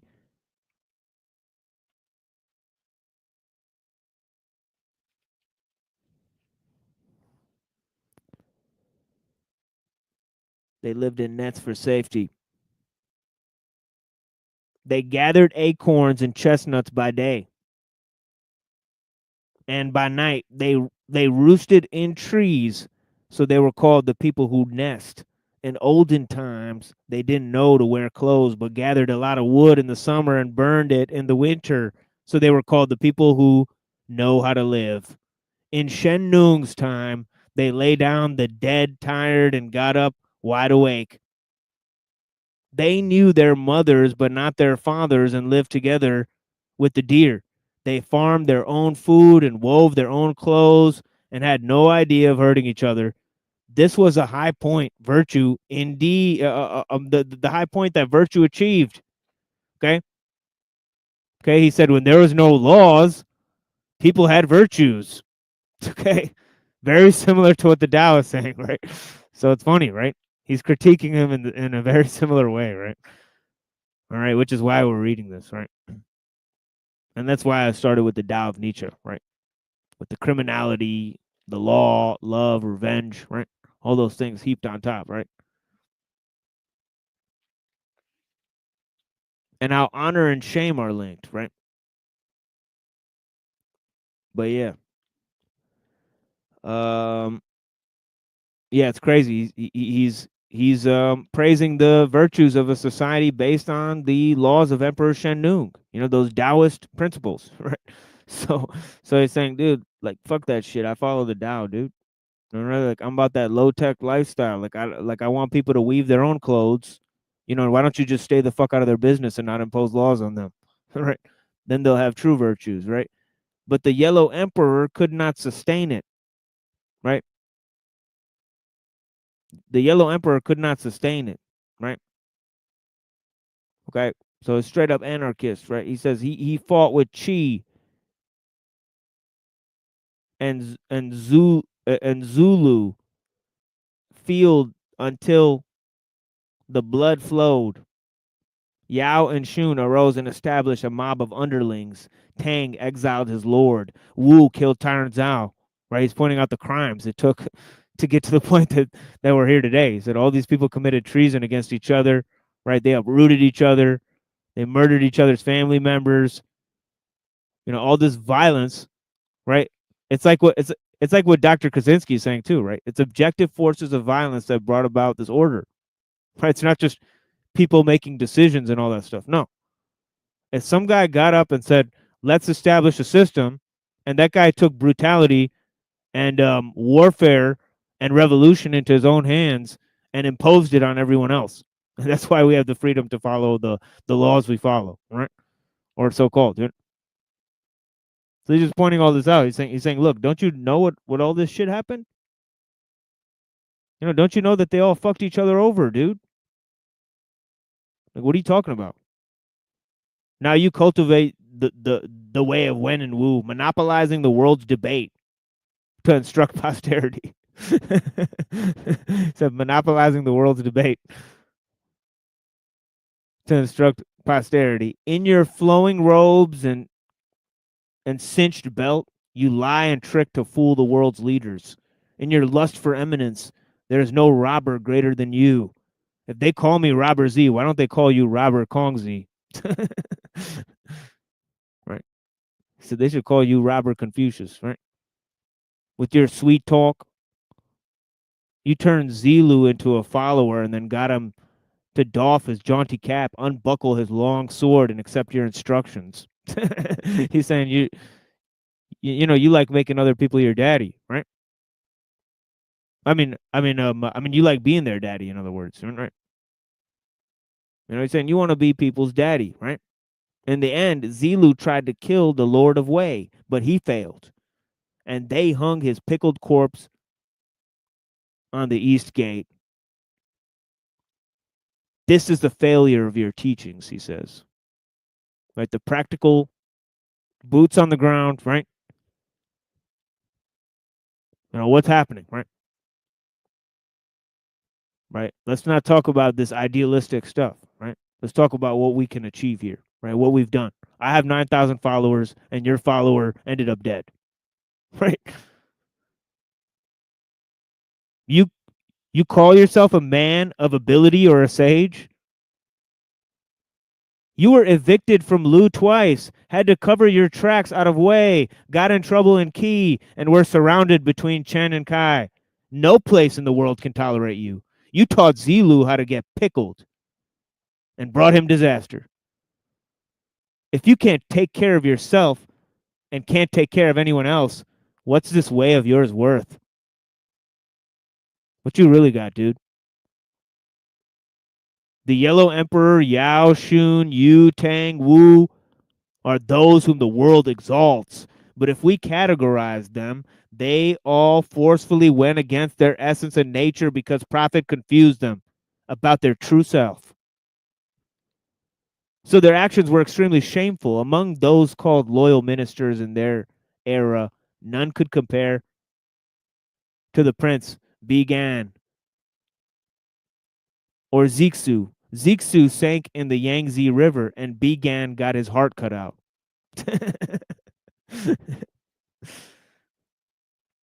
Okay.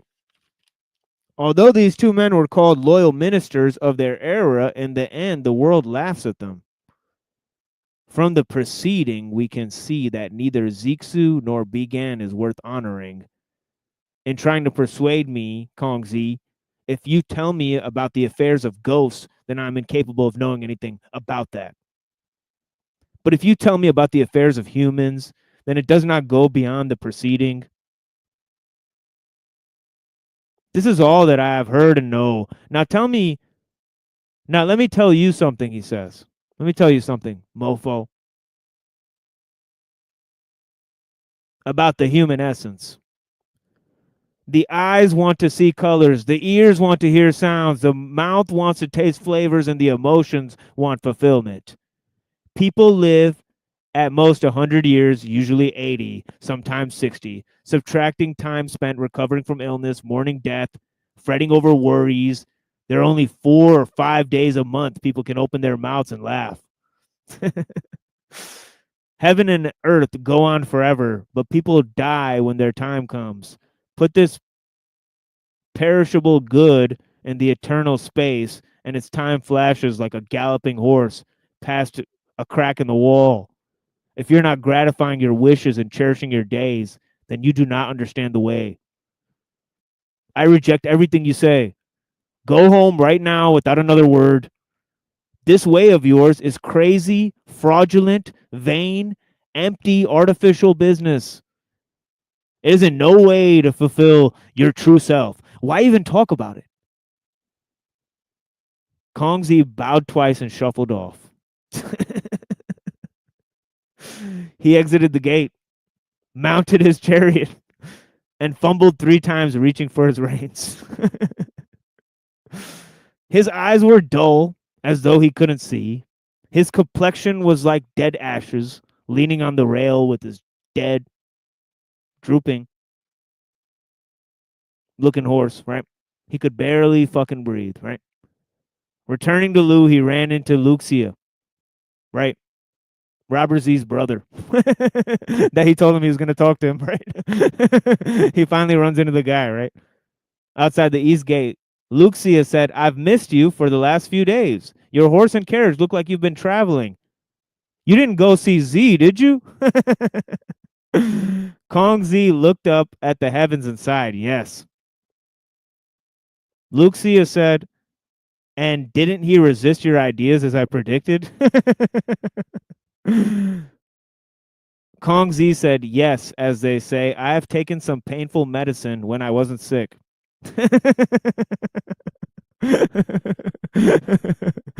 I ran off to pat the tiger's head and braid its whiskers, and I barely escaped its jaws, he said. The end, folks. Hold on. Wasn't there supposed to be like a kung fu fight scene in there somewhere? Maybe in part 2. Bullshit. That's his lightning. Yeah, like have you ever seen those animes where it's just like they just like go to school and there's like drama at the school? It's like some weird shit. It's like nobody has powers or anything. It's like, you know. You ate my chicken. Now I kick your ass. Shit. Can we reread this but have Cecil be Z? That would be epic. Just have quotes. I'll send you the link. Yeah, that's funny. Yeah, that's a funny suggestion. But yeah, painful medicine. Yeah. when I And wasn't taking sick. painful medicine when I wasn't sick, right?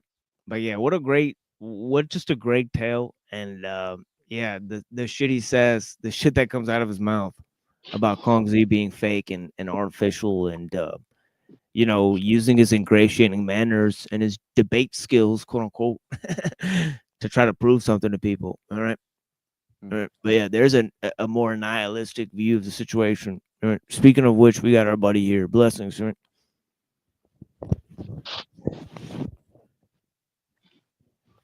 Yeah. But yeah, I'm gonna let this ride. This is it.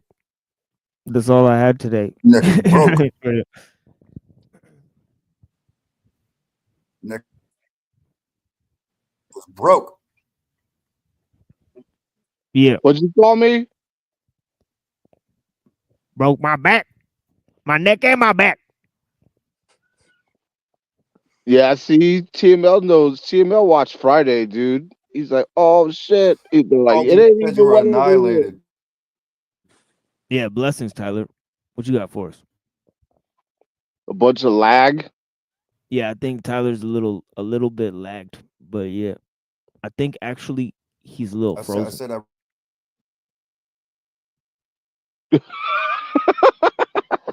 I am. Yeah, you're coming in and out there, but yeah. Would you? Yeah, Nah, bro. Nah. I'm healing antibiotics. My name is Healing Antibiotics. Oh yeah, blessings. I heard that. Yeah, healing antibiotics. Yeah, definitely. So what Yeah, is man. what is Logos Dethrone Well, mean to you?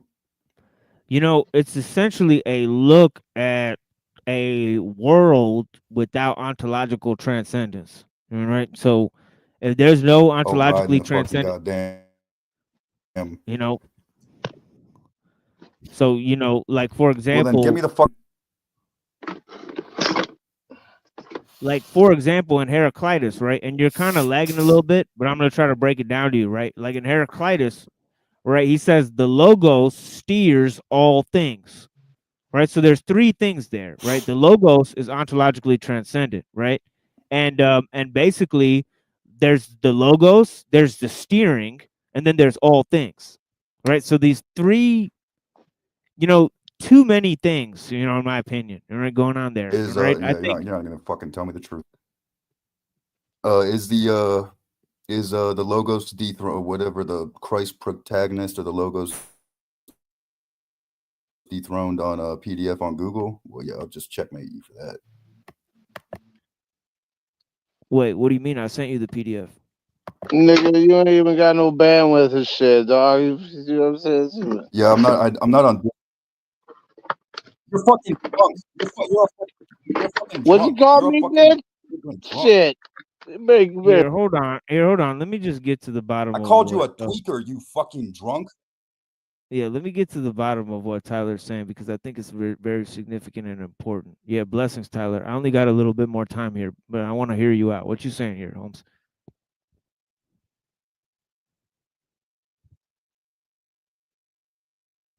You were saying something about the PDF? No, I was just wondering if your PDF is on Google. Well, no, I sent it to you on the Discord. Yeah, I don't got Discord on. I don't. Do you got an email? I will try to get Discord on. Yeah, because I'll you send used it to to my be up in email. our Yeah, send me. I'll Yeah, send it send to me an email. Let me put my email here for you, bro. And let me send me an Yeah, email, and I'll send it to you again. Right? But yeah, I I'm sent just it to you on banned Discord, and I thought you had it already. laughing. I just banned laughing. Wait, what'd you say? I just banned laughing. Yeah, but this is my email right here. You see it? No wait, that's the wrong one actually. Here, hold on. Let me put. It's called the machine lies zero. The machine lies zero. The machine lies zero at Gmail. You know what I'm saying? Yeah, send me an email. Be like, yo, this is Tyler, and I'll send you the PDF, Holmes. Yeah. No, I don't know what you're saying, man. Didn't you just say that literacy was an antibiotic? Not muted?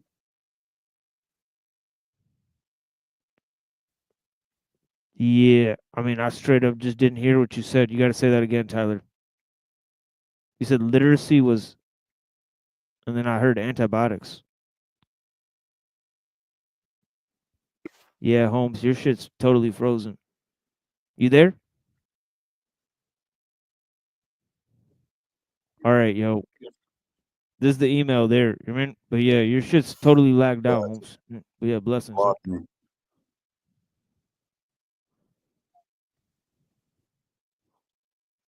Yeah, but what's everybody else got up? Wait, is there somebody else out here? Oh no, that's just us. Yeah. I mean, I think a world that doesn't focus on ontological transcendences can allow us to come to more common understandings, or not just necessarily just common understandings, but it removes certain unnecessary hierarchies that can't really be measured, because if someone else is conversing with angels, or their view is to transcend, then they're kind of on a different playing field, and it doesn't really embrace like as much the I guess the sincerity that like nature and like the other animals and other living beings that we can actually touch and interact with.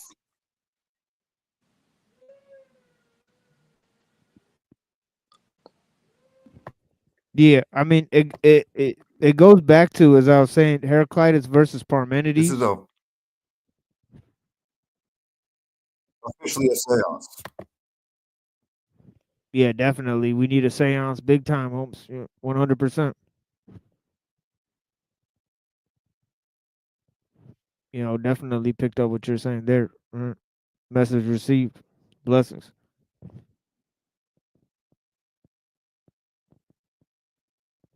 Yeah, Truther ain't said shit. Yo, Truther, you there? The freak, you there? Yeah, Damn, I'm y'all here. Can just you hear me? Yeah, what's up? Yeah, y'all just Sorry, out dude. here. I heard I've been background editing this video, and then I lost my freaking It's all mouse when good. you asked me a question. It's all good. I'm just about to close it down, so I'm wondering what's going on. Oh, But cool. yeah, blessings. Well, Holmes, yeah. I know that you said originally we were going to do the review today, and then you said tomorrow. I just want to make sure we're still on it for tomorrow. Oh yeah, yeah. We got it All right, sounds tomorrow, 9:30. We're doing a review of some shit with Jim Bob, and I'm gonna go on for a while. So people who are into that sort of thing, reaction footage. I know we don't do that sort of thing a lot on this show, but we've had some notable interactions with made by Jim Bob, and I think he represents a section in the alt right and all that type of stuff. I mean, right? Tyler, you're muted. I mean, and you're a little lagged, but you got to unmute yourself so that maybe we could pick up maybe what you're saying. We have blessings. You think Jim Bob is alt right? Well, I was trying to explain He's some shit on Truth or Cop earlier that I was saying that they're adjacent to a lot of other types of, you know what I mean, ideas, ideologies, groups and things. So yeah, the I'm just people trying to that look at watch him would certainly be in that category, even if he doesn't consider himself that. But he does right. attract that type of personality. Yeah. And then obviously alternative media, infiltration, I mean, by the elites, big tech takeover shit, all right, the type of shit that some people are talking about and shit. Tyler, you're still muted, Holmes. By the way, I think he might be talking to somebody else. But yeah, blessings, sir. I mean, just being ortho then could be considered alt right, if you're a Christian.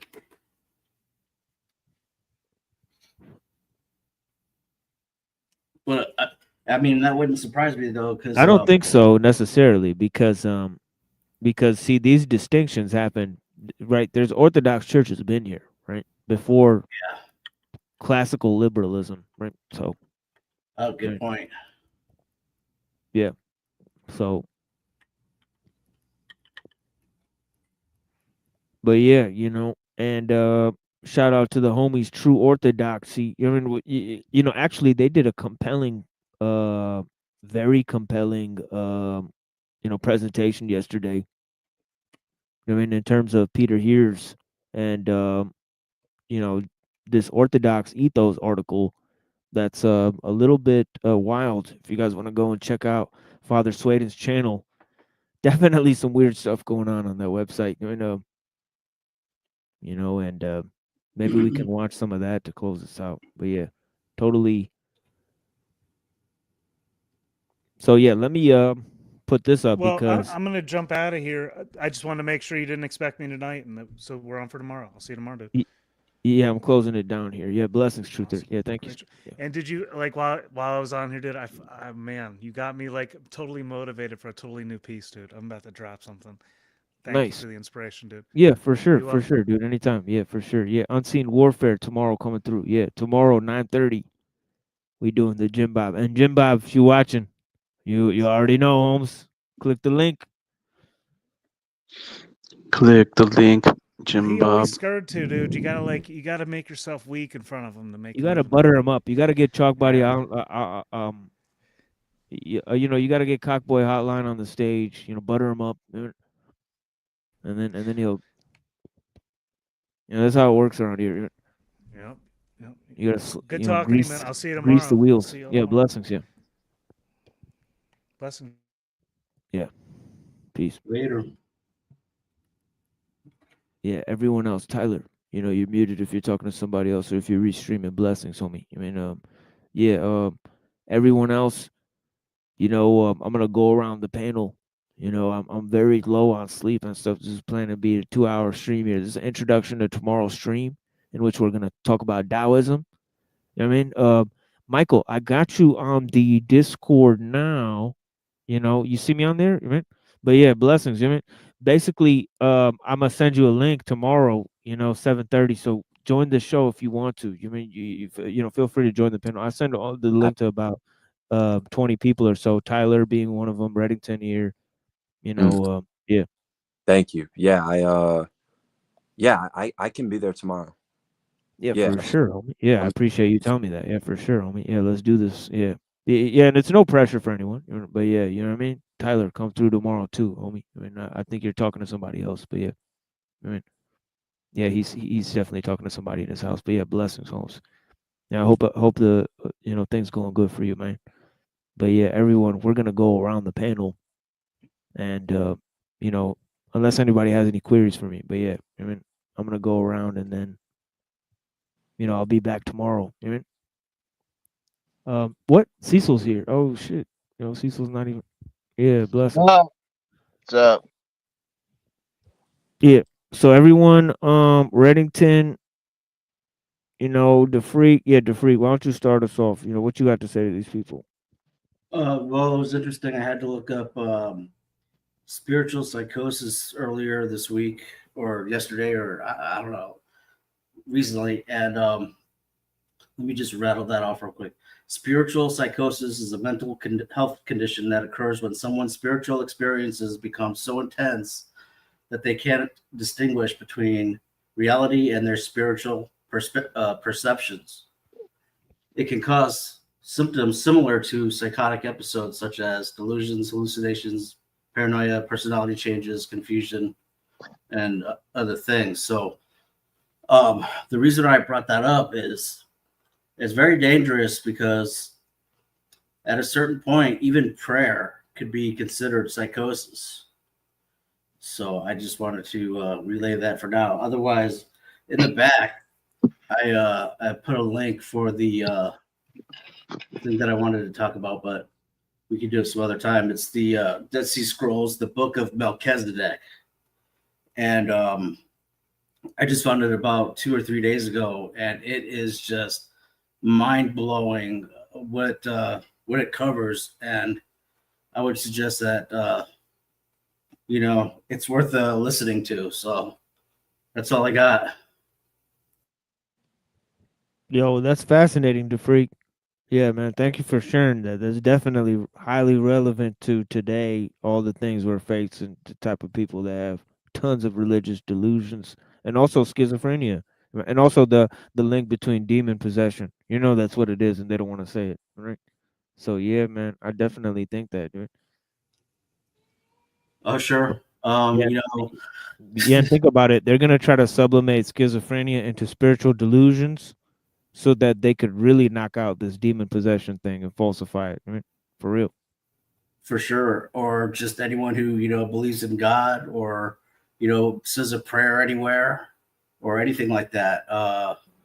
It could get really serious, depending on how froggy the communists want to play this, but it's just something that I had a thought of earlier this week, so I wanted to just kind of get that out there. And otherwise,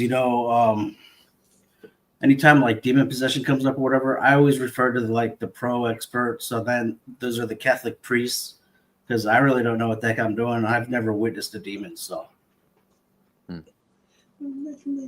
Yeah, those are some very important points, because I think like if you have a mass majority of people focused on an illusion and a black mirror in front of them, and then there's a frequency sent through waves of nanobots that act like a swarm inside a being. It can, like, for instance, if you could map and make a majority of people act out of, like, because they can map where schizophrenia is active in the brain. So if you can literally trigger a mass amount of nerves in people in one area, have everyone focused on a screen, and then congregate people together that are, yes, quote unquote, having of the religious like a religious sect or certain religious belief systems, and get them together. If 99 people are believing that something is now projecting from or they see something projecting from the sky, and then they start praying, they lose that internal like locus of control. They lose that internal sense of like, okay, what is tangible? What is actual reality right here and now, with just the breath and with just nature? If there's no like anchor, then at that point, it's another mass psychosis formation that could occur. And I think that is a goal. I think that is absolutely a goal. And like, even just think about all the people that can just sit there and watch Trump without questioning things as well. Like what entity is running Trump, if there is one, and or like what oaths and decrees and has Trump made with other people on the stage, like even quote unquote enemies. Like what is the game that they're playing, or that which is playing in front of us. So that scenario that you ran there, I mean, I could see it definitely being used for a mass gun grab and total gun control. If you get a whole mass of people and then you can label them and then commit them, forget it.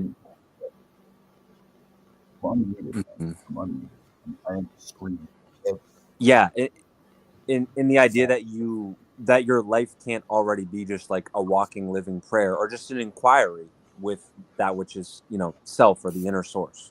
Like, yo, hold on, we need to turn Tyler up. Yeah, Tyler, we can't hear what you're saying. You're unmuted now, by the way. But yeah, I don't know, like machine lies. What do you want me to say? you don't have to say anything if you don't want to.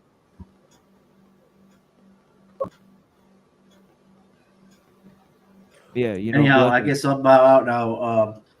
But we'll see you soon. All right. Yeah, for sure. Yeah, I'll be back tomorrow. Bless Easy. Yeah, thank you for being here.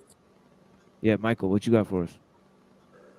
Yeah, I'm grateful for the space to just, like, I heard you say it the other night. It's just like, this is my quote unquote unwind and just like social, as much as like social friend space, so to speak, because it's just like I'm working throughout the day, and it's just like basically talking with a lot of random strangers, trying to interact with the human populace to see who's out there that wants clean water and just wants to really connect with different ways of thinking that like remove distortions and whatever veils and filters that we each have up. How can we come to a common understanding to actually both improve and get to know each other and offer value in each other's lives? So I'm doing that throughout the day, and I'm attempting to be present in a world that is in chaos at times. And it's just like I come back here, and I'm grateful to be able to, like, okay, this is I want to be able to someday be an example of a school or a curriculum.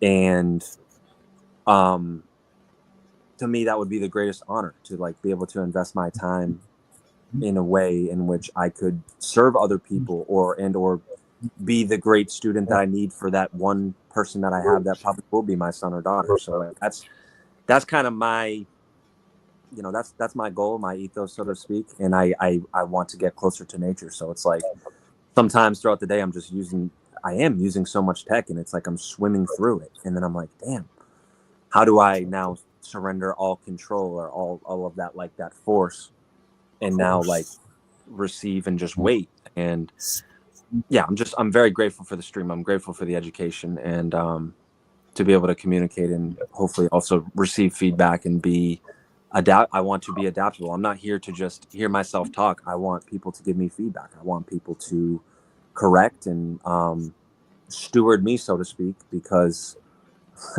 I got a whole host of, arrogance, ignorance, pride, and really foolishness. And I eventually want to get to the point where I'm able to just sit back and study and hopefully apply it. So I really appreciate how you speak and break things down. And I've seen a lot of other people, like there are panels on here where I can just sit back and be like, oh, I shouldn't even speak. I shouldn't even join right now. I should just get a notepad and pen and just chill and let it soak in and replay it, honestly. So thank you guys and gals.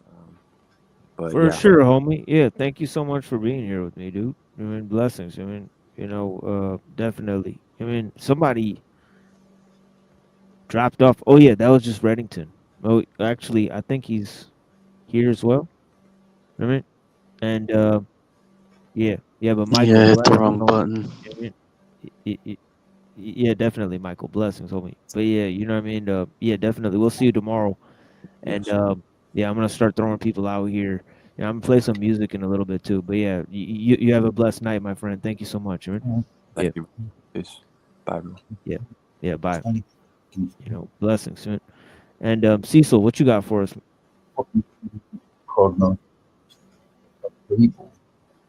Oh shit, you're muted, dude. I can't remember. I was picking up some appliance and taking it to the scrapyard, and they were like trying to tell me like how to use it because they thought I was gonna like take it or reuse it. Ass head. And then I was like, they were like talking to me, and I was like, that's not what Dr. Kaczynski said. And like they started looking at me, and their eyes got all big and shit. And they were like, well, yeah, if you just need to repair it. I'm like, no, that's not what Dr. Kaczynski said. And they were like, okay, just take the appliance, go ahead. I was like, yeah, I'm gonna take it. Maybe I'm gonna get like my other van. I'll get like a portrait of Dr. K on the side of my van. Be like, and I'll drive around with. I'm gonna get a guitar amp and plug a microphone into it and go around and just do public readings of his manifesto. Hell yeah. Okay, for sure, dude.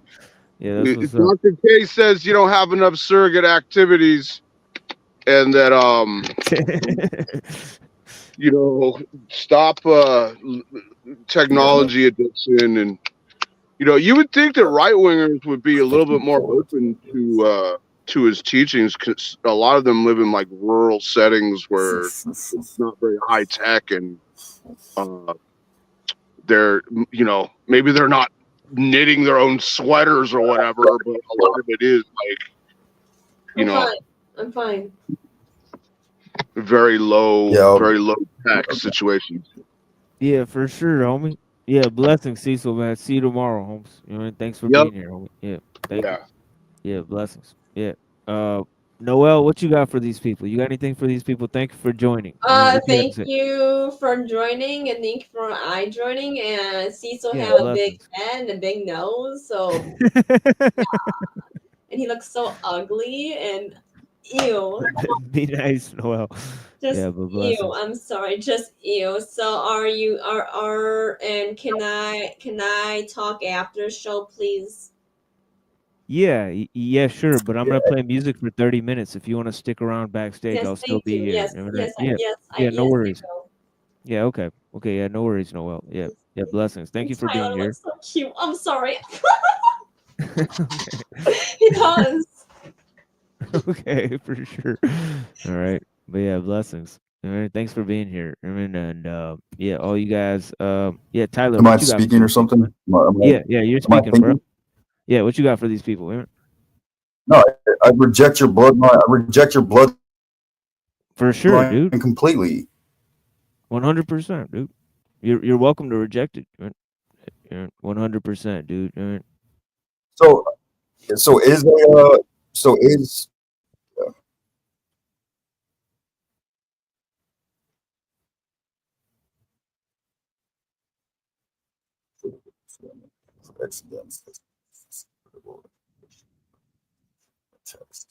Yeah, well, I didn't know if you had a copy of it or not, but yeah, you know what I mean. It sounded like you were saying you didn't have a copy of it, but yeah, blessings, Tyler, man. Thank you for being here, man. I mean, definitely give me email, so I can send that to you, and we can figure out what in the book you most wholeheartedly reject. I'd definitely love to hear about it, dude. You know what I mean? 100%. But yeah, blessings, right? And oh, yeah, thanks for being here, Tyler. You know what I mean? And Reddington, what you got? I hope people can just chill and stay safe. No worries. Yeah, for sure. Thank you so much, Reddington, man. Man, it's a wild energies today, man. You guys see this shit? Bless Reddington, man. For sure. Yeah, all over. But yeah, there's a lot going on, man. Thank you so much, Reddington, right, for being an anchor of just anchor. I mean, in terms of this whole voyage, right? I think I'd go crazy if it wasn't for Reddington and Neurojack, and sometimes Truther Cop keeps me sane too. So yeah, a few of these guys keeping me sane. I mean, but yeah, you know what I mean. But yeah, definitely wild stuff today. We have a long way to go in terms of introductions to Taoism, right? So we'll be bringing lots of stuff about that soon to you guys. And yeah, we're gonna get to the bottom of everything. We're gonna get to the bottom of what's bothering Tyler. We're gonna get to the bottom of, what's bothering the world. We're gonna get to the bottom of honor and respect and all of those things. I mean, right? Everybody's unhinged, and I'm no different, guys. Right? I'm barely hanging on. Don't push me because I'm close to the edge. You feel me? I mean, right? And yeah, it's like a jungle sometimes. The concrete jungle, folks. Right? This is what it really is. Right? But thank you guys for being here with me on the Machine Lies, where we talk about the lies of the machine, on the machine that lies. And the first step to blinding somebody is getting them to open their eyes, and the first step to seeing beyond the programming is to realize how you've been programmed. And right, let's realize the limitations on our freedom and realize what is truly beyond our control. Blessings, guys. I mean, thank you guys for being out here. I mean, and yeah, I mean, definitely more in terms of the architectonic, and we got some ideas coming to you in terms of Elul. We're going through the relation between science and technique and some other ideas. And working out some ideas of how science is not in control of itself. Technology controls science. Science does not control technological innovation. Might sound very paradoxical and counterintuitive, right? But over the last couple of examples we gave, it's quite positively the case. But yeah, these things, culture, politics, economics, right? Okay.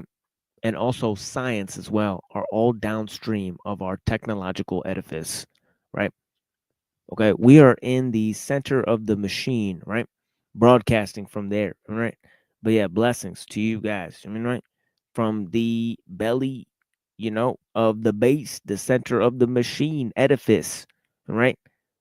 And it's gonna be a gangster apocalypse. We're doing it big out here. I mean, and lots of things. We're just getting started on Taoism. This was just a introductory section. I gave a little bit of a 2-hour presentation here. I mean, And Tyler is a great friend of mine, you know, actually, you know what I mean? I think he, you know, he has lots of emotional quarrels and you know, I'm just now getting to know him actually. You know what I mean? So yeah, blessings. Yeah, you know what I mean? Yeah, you know, my book will have that effect on you. It's wrestling with those ideas, you know what I mean? Get to the nitty-gritty of this shit. You know? So yeah, blessings, right? You know what I mean? And yeah, you know what I mean? Yeah, you know, we gotta take a bite out of crime out here. But yeah, here's some music for you guys, and we'll be back soon with more music and philosophy. And sometimes we get into some theological stuff. Tomorrow we'll be doing some theological stuff. I'll just leave it at that. Right? Might have Unseen Warfare in here. Might have the homie Truther Cop in here. You have different things going on for you guys. I mean, but yeah, blessings. Thank you guys for being here with me. You know what I mean? But yeah. Okay. Oh yeah, another thing I want to say is that we had some alien shit going on. You know what I mean? Some coverage about some alien shit on OTW News, and some other clips we'll be playing tomorrow. You know, yeah, blessings, man. But yeah. So yeah, thanks for joining us, folks. Peace.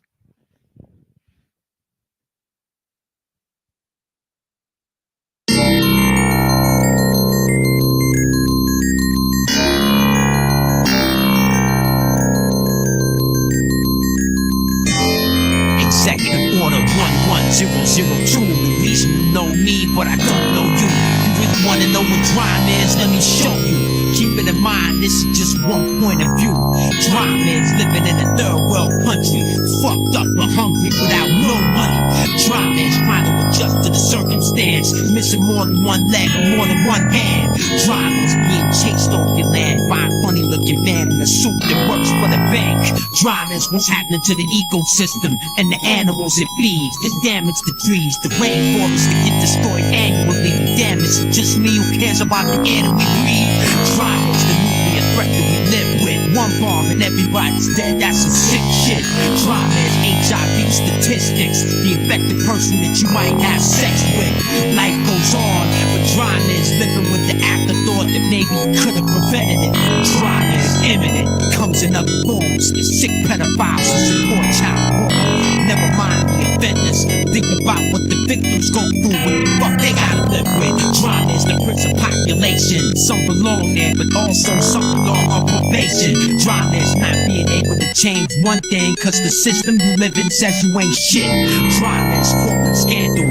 Dry man's a handful of COs playing you for the damn fool. Dry man's being a millionaire, but you gotta recoup half the budget from your 10% share. Dry man's having one too many women, even though you always need to spare one swimming. Dry man's dealing with your jealous impulses, learning how to hold it all in with no emotion. Dry man's blind devotion. Dry man's having your deepest secrets exposed in the open.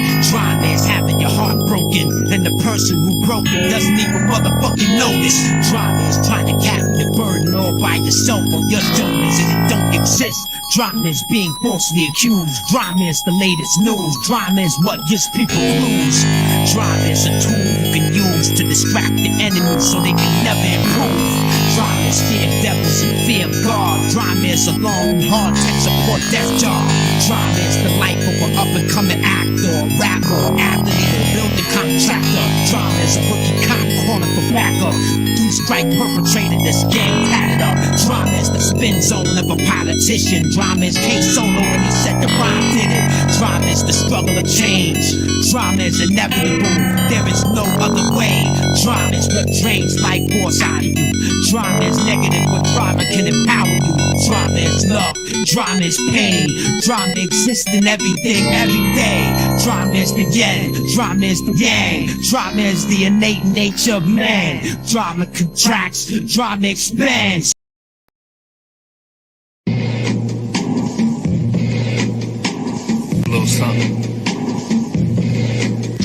focus.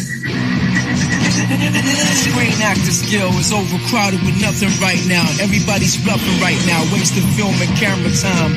Trying to expose yourself to the masses with a camera rhyme. New York and Hollywood don't need you there.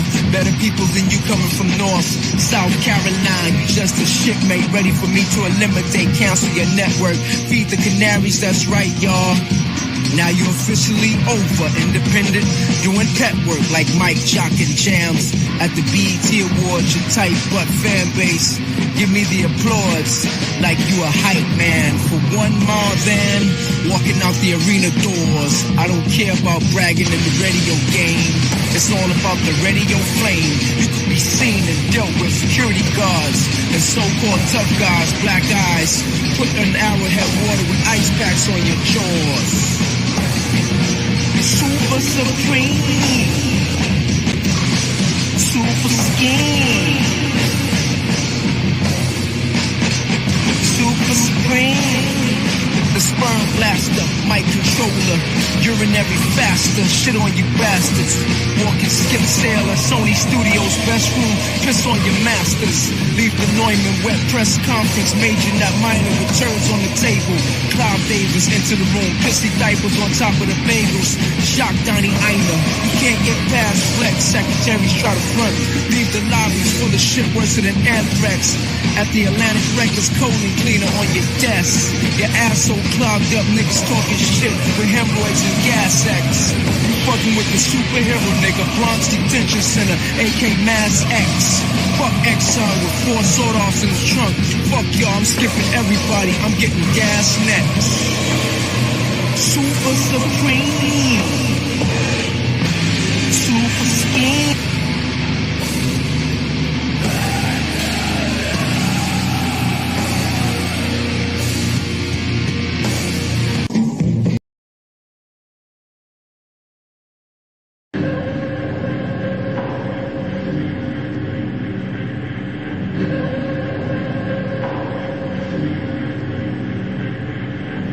Who you been around, nigga? Chain snatching, mighty gone motherfuckers. Alejandro. Bird. Rock Moss was gone. Brownsville in the building. Sean Nice. Yo, they call me Sean the Scared harming ya. Fuck that, they call me Sean the Scared alarming ya. Sean the Vet warning ya. Sean the grab the crowns and bomb medulla oblongata. Now the nigga that you know flow is ill the word to mama.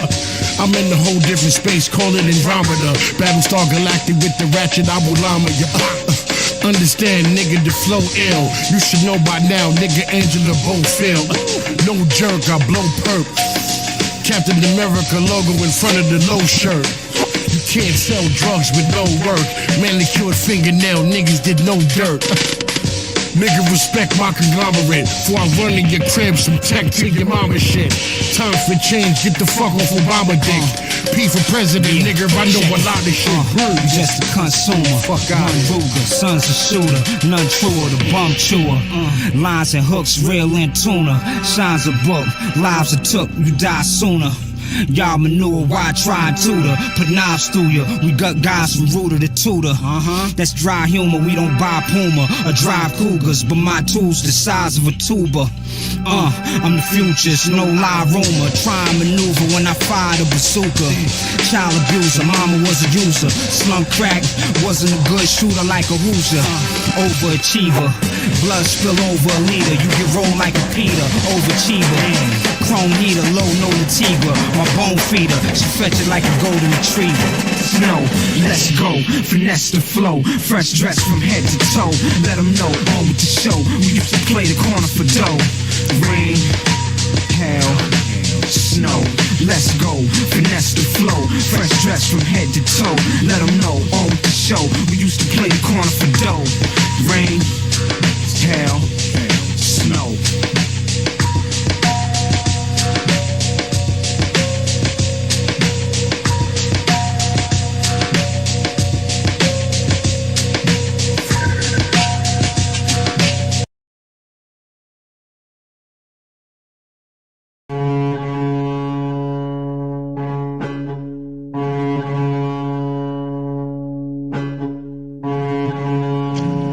And what seemed corporal melted.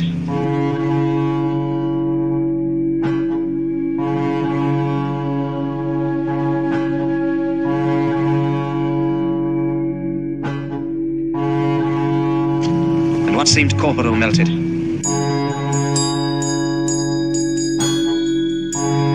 The harsh realities of life have taken toll. Even Jesus Christ forsake my soul. Please tell me what price to pay to make it whole. Take control. I'm making dough, but not enough to blow. J.O.'s, they lust my flow, but they yo. I don't trust the soul. That's all I know we need to. These evil streets will meet you halfway. You need you alive, trying to survive illegal. I'll leave you lost. Mount you on the cross, whip you like a horse. Sacrifice your life to a higher force. Then I'll stomp your corpse. It's the Bronx, of course. Recognize the accent. One of the last living, still in action. General assassin, catching any rack, blasting any text, smashing any chest. Passing any test, Charles Manson in the flesh. Any last request before you meet your maker? So with your reaper, wake up, shaking up a storm like Anita Baker. I'll take it straight to hell and fill your heart with hate. Incarcerate your fate in Satan's fiery lake. Then I lock the gate. Make no mistake, the shit is real as Joe. We follow the killer's code. When we come for you, tell me where will you go? Nowhere to run high to find you in silence and screams. And even if you kill me, I'll still be in your fucking dreams. You ain't a killer, you still learning how to walk. From New York to Cali, all the real niggas carry chalk. Mark you for death, won't even talk that east to west crap. And watch the left rack, it ain't where you're from, it's where you made a grave mistake. Shouldn't have come here, you changed your fate. Brains will make the debut on the table when I raise the stakes. The pain is great, but only for a second. It starts strong, the lessons, yes, when you rest in the Armageddon sets in. Left him with so much stress, blessed him with no regrets. Welcome to hell, son, the threshold of death. Face the serpent, I blaze your person, you get laced for certain. Even Jake's no trace to work from close the case to curtains. I'm hurting, head severely, really trying to bring the pain. There's nothing more satisfying than when you're crying and screaming my name. It's not a game, it's purple rain, floods of bloodstains. Big one's my thug's name, busting my guns, that's my love thing. Slick the jump vein, to snatch your Adam's apple. John Madden tackle your corpse, to hoist it on the cross at the tabernacle. That'll have to hurt, to work your body till it bursts. The curse to vida, like a brujeria verse. I'm worse than anything you ever been through. Sick in the head and mental, essentially meant to be. The soul's threat against you. When you awaken, your manhood will be taken. Faking like you Satan when I'm the rhyming abomination. You ain't a killer, you still learning how to walk. From New York to Cali, all the real niggas carry chalk. Mark you for death, won't even talk that east to west crap. And watch the left rack, it ain't where you're from, it's where you got. You ain't a killer, you still learning how to walk. From New York to Cali, all the real niggas carry chalk. Mark you for death, won't even talk that east to west crap. And watch the left rack, it ain't where you're from, it's where you got. It's hard to analyze which guys despise. Be advised, people, we recognize who lies. It's all in the eyes, shit, go we read them and see them for what they are. These are undercover cars, taking my picture like I'm a fucking star. I'm up to Palm again, it's in a smash. $500,000 in the stash. Jasper with the cash, first name and last. Ask anybody if my men are rowdy. Give me the mini shotty, your body, you nigga for a penny probably. I'm obligated to anything if it's crime related. If it's shine, I'll take it. Still in my prime and I finally made it. I hate the fact that I'm the last edition. Robbing his dad's magician. Could have went to college and been a mathematician. Bad decisions kept me out the game. Now I'm strictly out for cream. Doing things to fiends I doubt you ever dreamed. My team's the meanest thing you ever seen. Measured by the heavens kings down to the devil's mezzanine. I've never screamed so loud. I'm proud to be alive. Most heads die for 25. I catch a quick 3 to 5. So be advised. Streets full of surprises. It's not who's the livest. When the survivors, who's the wisest. You ain't a killer. You still learning how to walk. From New York to Cali, all the real niggas carry chalk. Mark you for death, won't even talk that east to west crap. And watch the left rack, it ain't where you're from, it's where you got. You ain't a killer. You still learning how to walk. From New York to Cali, all the real niggas carry chalk. Mark you for death, won't even talk that east to west crap. And watch.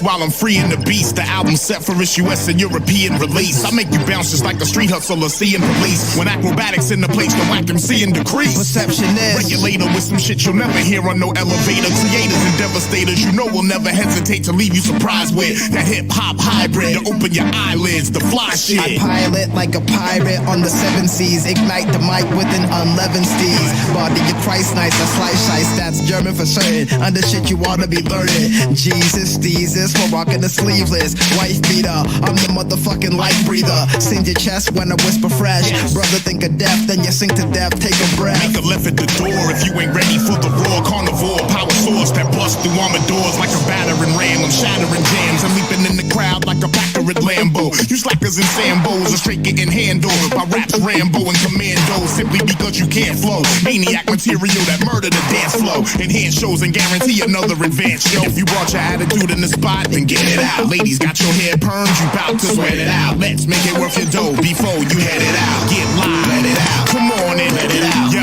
it's them Boston brothers that y'all done read about. Sucker rappers heard we was coming, they jetted out. And whether if you faded or peasy or dread it out, get live, let it out. Come on and let it out. I'm a cold little nigga when I flip at night like Stripe. Man mechanical like Jeromite. Rolling in a tank with Cinnabites. Step in the Cinnabons before I jump in the Tron. Soup low and beef growing, you're in a trance. I'm in the stance, V-boy. Yeah, the actual McCoy just dance. I rap with the side step till the sky's wet. I'm the one anomaly that hasn't been sniped Yo, yet. brothers got an album deal off for the solo hype. Now we 21st century rap prototypes. Rappers mad at us because they don't do their promo right. And all they worry about is who they look in their photo like. But me and Liff is Luke Skywalker here solo like. Pimping indie rap like Magic Wand and Dolomite. Taking over shit like Bush took over your voter rights. That's why we all about that fucking check the promoter right. Let face go, the shit'll rip off your face though. We're the ones with all the clout, the brothers would say so.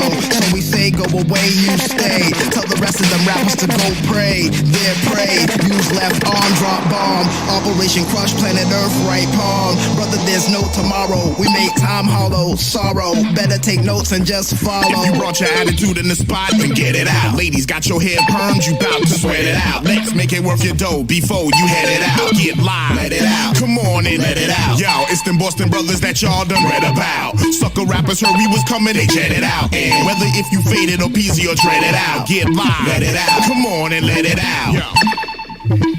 Acrobatic, Mr. Liff, Facts 1, hot shit, yeah.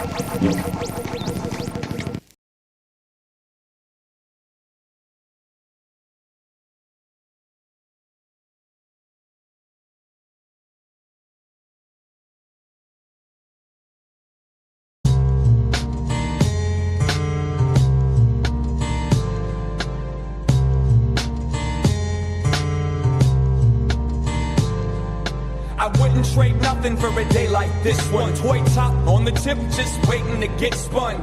Been ever so patient, forever for right now. The what, where, why, when, and how will it come down? What does it all mean? Means everything that we've taken for granted needs to be replanted in a larger pot. Had a conversation with Mother Nature about the relations. She said, because they get sparked. Is there any precision to making the decisions of which pigeons get to vision the walls from outside of the prison? Honey child, would you please set me freedom? Remove the blindfold so I can meet them and greet them. Hit them with a hammer, pound them with a fist. Beat your face against them till you lose your consciousness. Ain't going nowhere, it holds its ground. Keeping an eye on the soul to see what type of head is poking out. And when the cops come round, what I know becomes less. Check the lost and found, sneak a peek up its stress. Leave a healthy tip or put the ashtray in my pocket. Cause I ain't never even seen the inside of the cockpit. So we'll have another all-nighter for breakfast. Open up a head trip and revel in the excess. A little solitude, small piece of serenity. Just enough to balance all the negative energy. These people find a way to making me lose my mind. Wanna die in my bedroom and never be found. Wearing nothing but my headphones and a cigarette. Watching this cheap turntable spin round and round. Pitch control don't work, the needles are dirty. Pitch control don't work, the needles are dirty. The pitch control don't work, the needles are dirty. The pitch control don't work, and the needles are dirty. The pitch control don't work, the needles are dirty. Pitch control don't work, the needles are dirty. Pitch control don't work, and the needles are dirty. Pitch control don't work, the needles are dirty.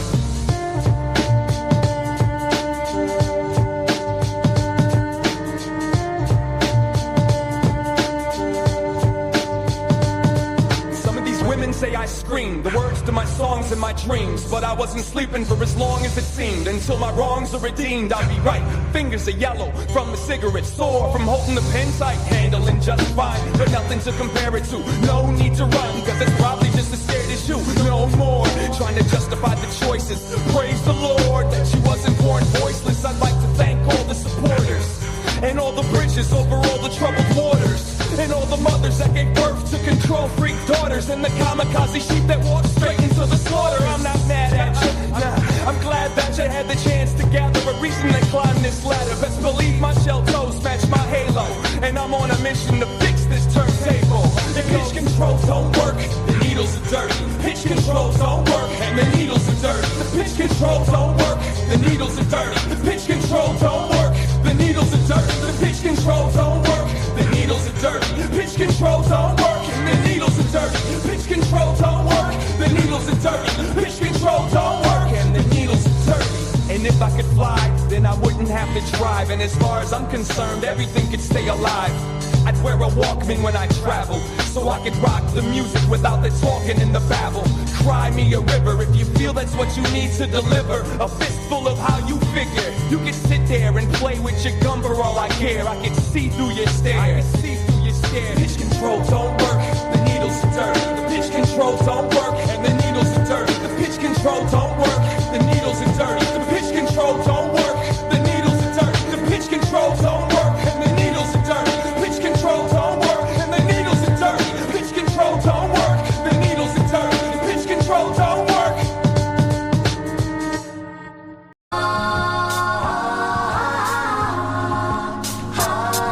It's been a while since I battled with these mics and shit. Quoted my mind and scribbled what I like and shit. It's kinda strange how I'm holding my ways. I'm in the days, getting older my age. I'm getting grays as I'm folding my page. Marking my spot, flipping to some other shit. International now and I'm loving it. Give me 5 weeks in Ghana, chicks who wanna marry a nigga. No sex, no figures, I backed her off a conversation. I'm going back and though, Cali was the shit.